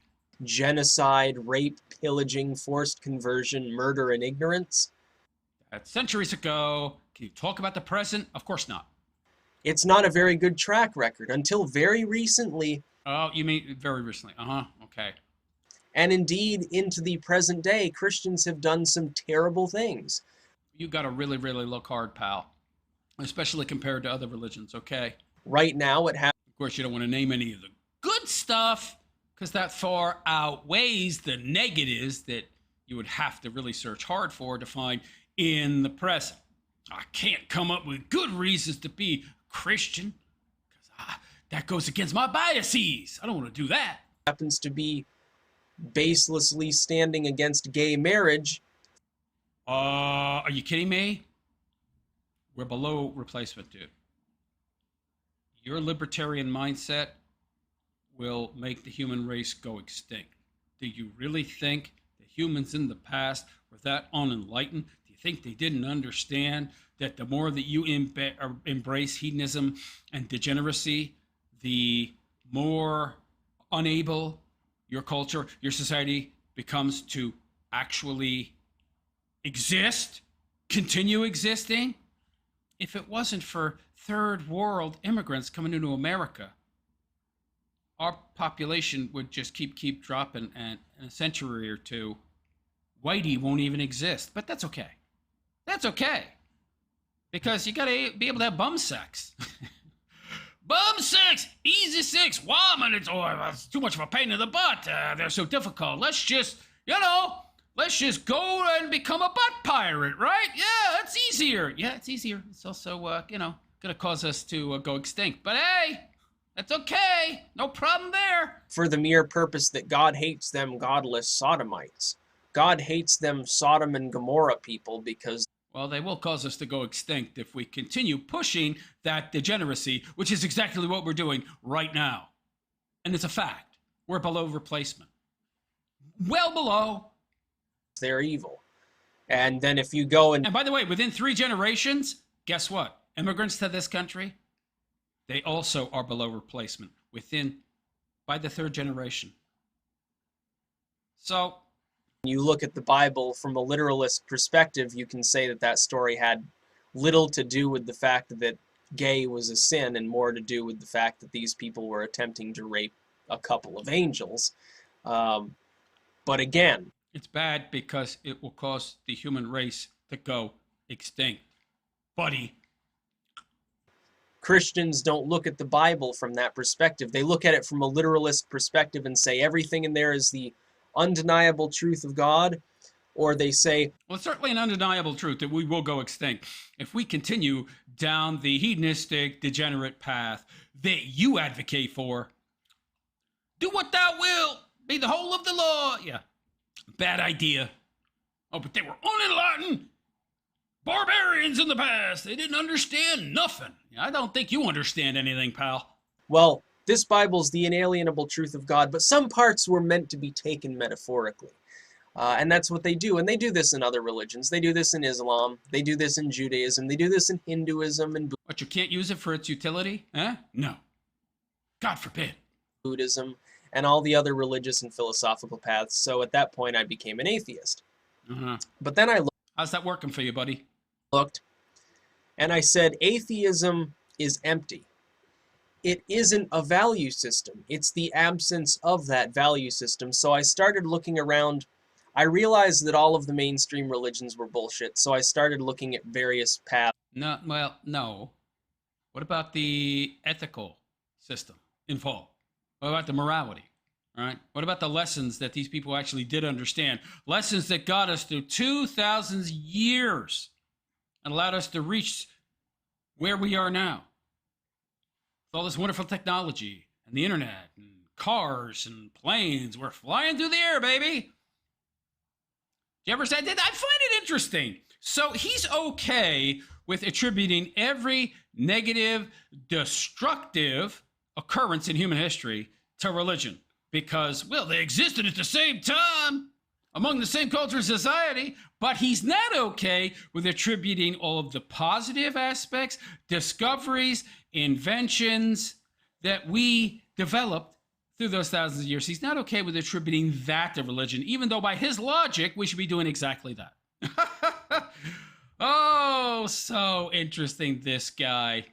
Don't cherry pick. I can cherry pick, though. As long as it fits my anti-religion biases. Yeah. Within the left-hand path. I had always had some general interest. Yeah, the path of materialism and worshiping self and worshiping material things, right? And placing all your faith and into things and yourself. Yeah. Interest in the historical aspect of things like paganism and Wicca. Not any interest in practicing them, but from a historical perspective, I've always been interested in things like history, and that's what led me to investigate religion in the first place. This is before he started practicing these things. Now he's a full-fledged, supposed warlock, master magician. To some extent. And I looked at these various paths. I looked at Wicca, I looked at paganism, neo-paganism, and, you know, all these various groups, and I said, Satanism seems pretty good to me. Why? I can do whatever I want, without consequence, without threat from anybody, anything.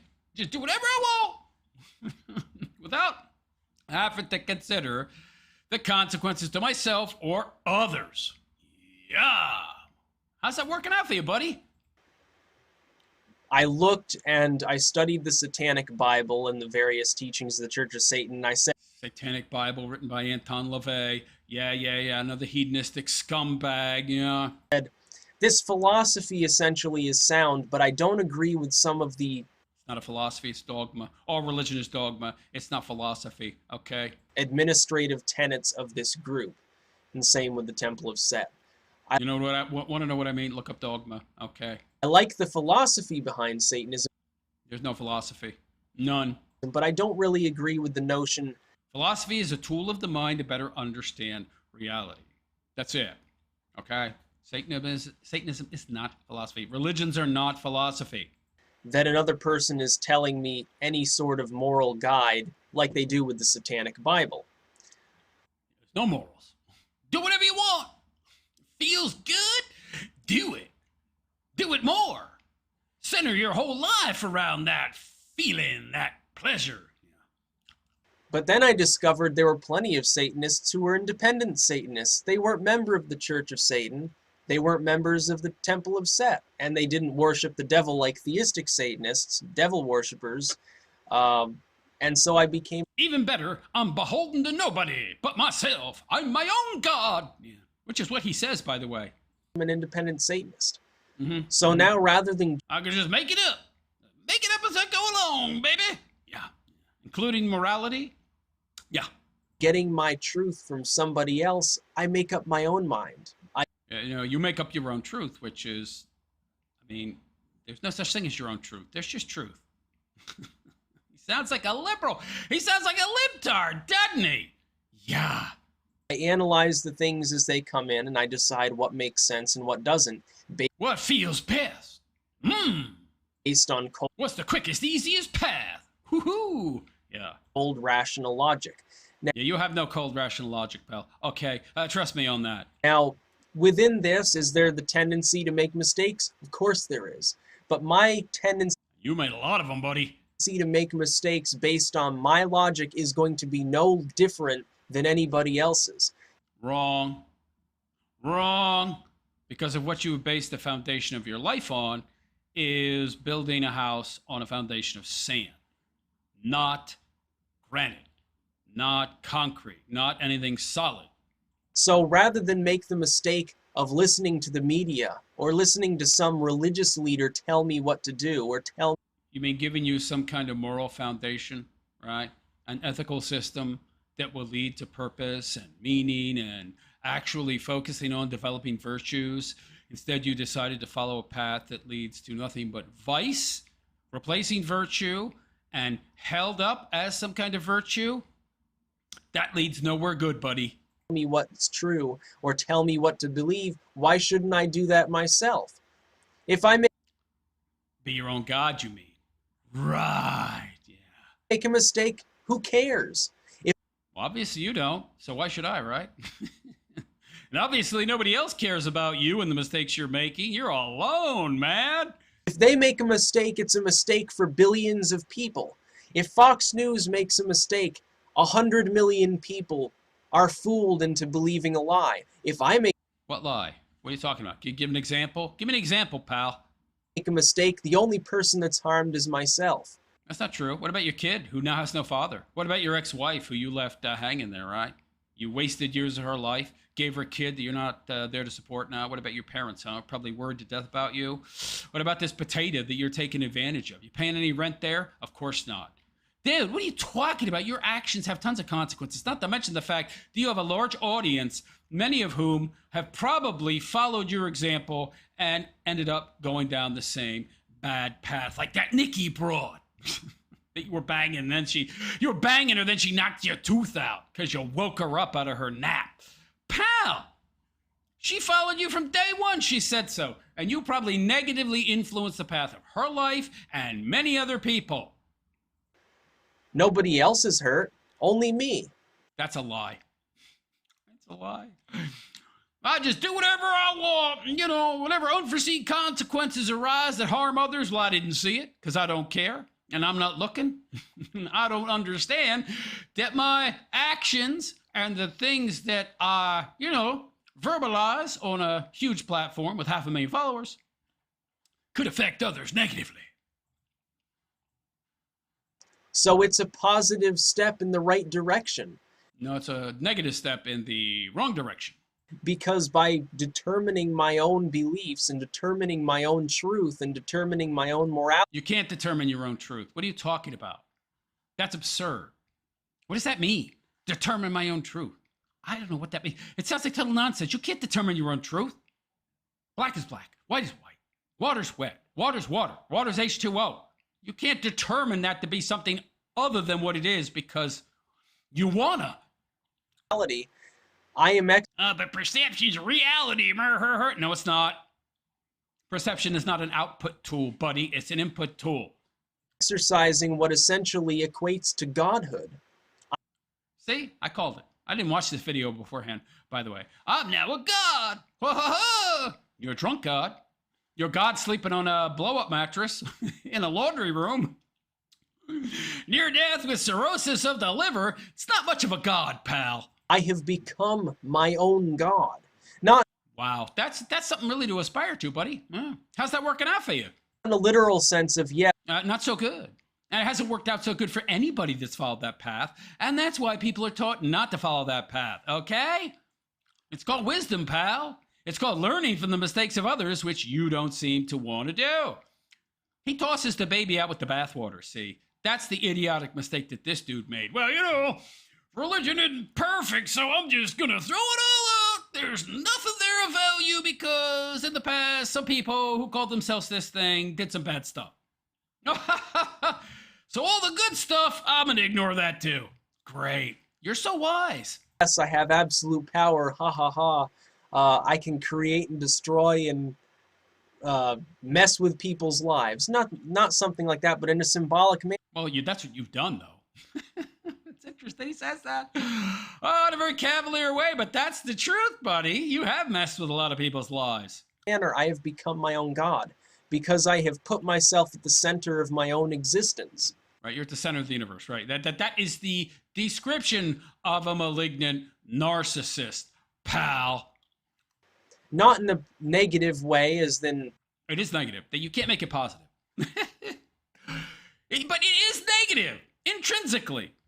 Such a mindset, such a view of the world, such a belief system is in and of itself negative. You can't make it positive. What are you talking about? It is what it is. It's evil. It's negative. Well, it's just perception. Not my perception. It's his perception's reality, Will.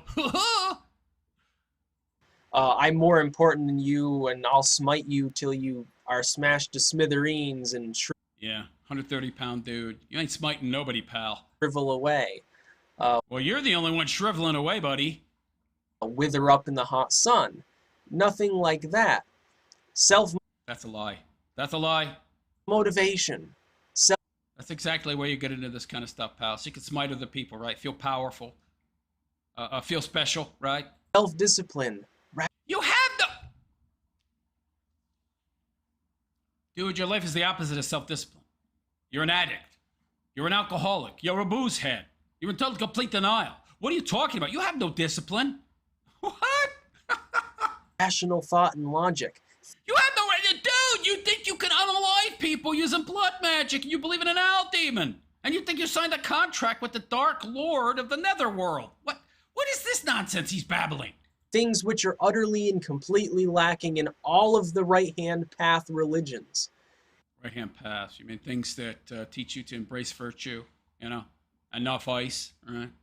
But I like the vice, so I'm going to worship the vice and make that the center of my universe, and in turn, I become the center of the universe. Woo-hoo-hoo! And also, to some extent, within most of the left-hand path religions. Yeah, dude, you think nobody else has done what you're doing right now? People have been doing this kind of crap throughout history. It don't work. It leads nowhere good, and people know that. That's why they teach the opposite.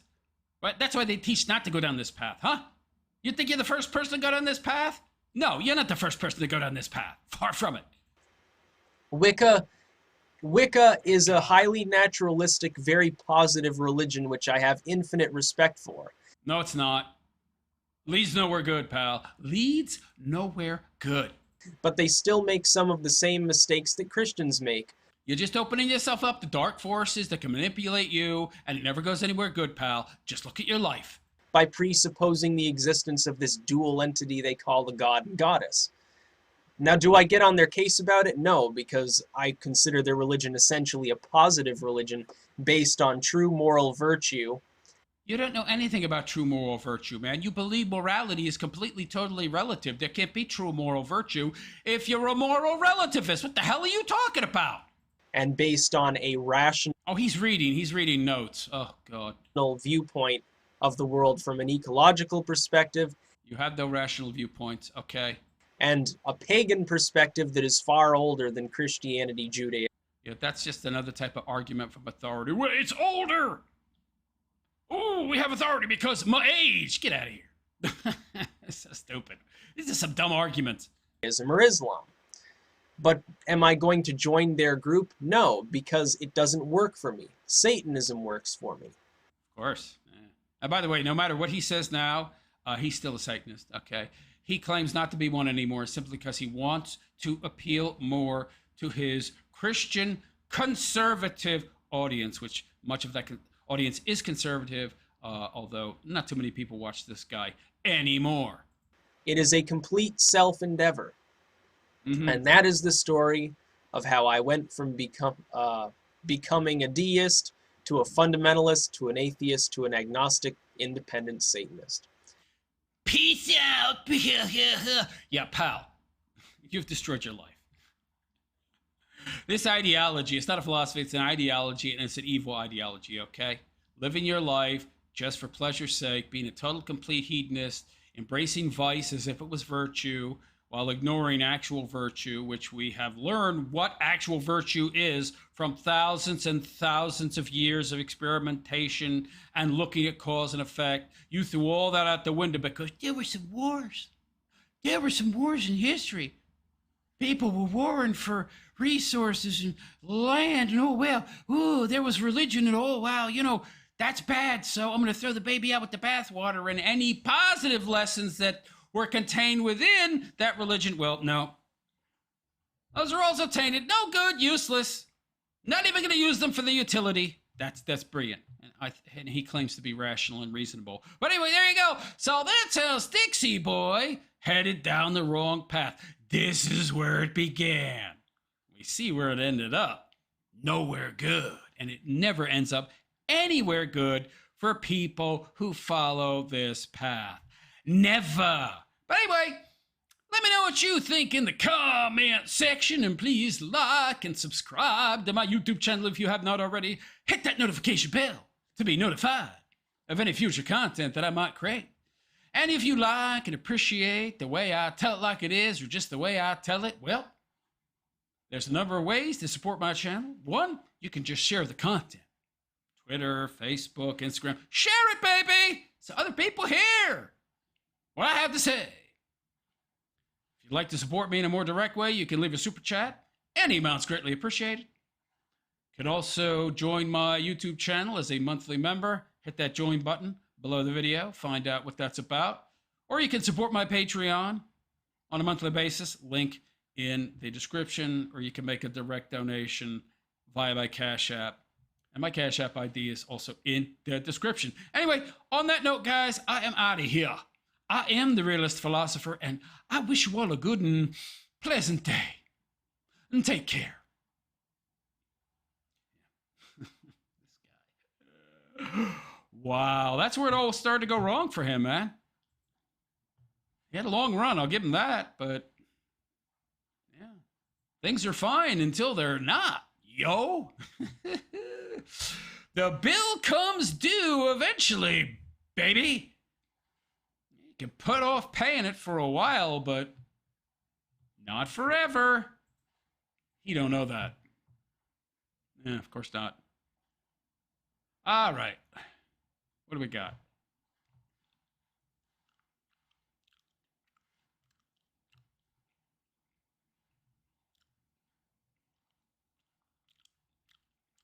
We're running out of comments.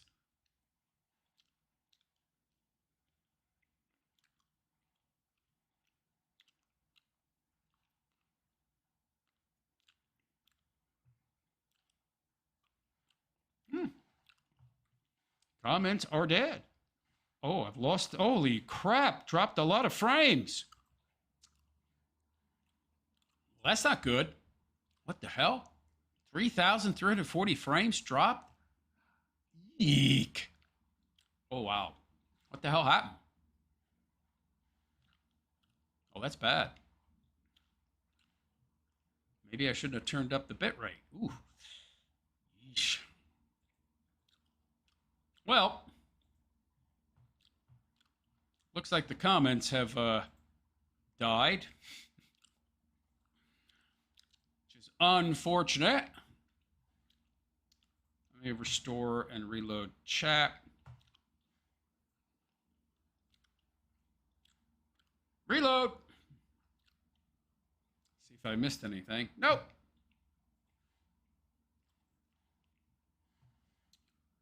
All right. Well, when the chat's dead, it's time to end the stream.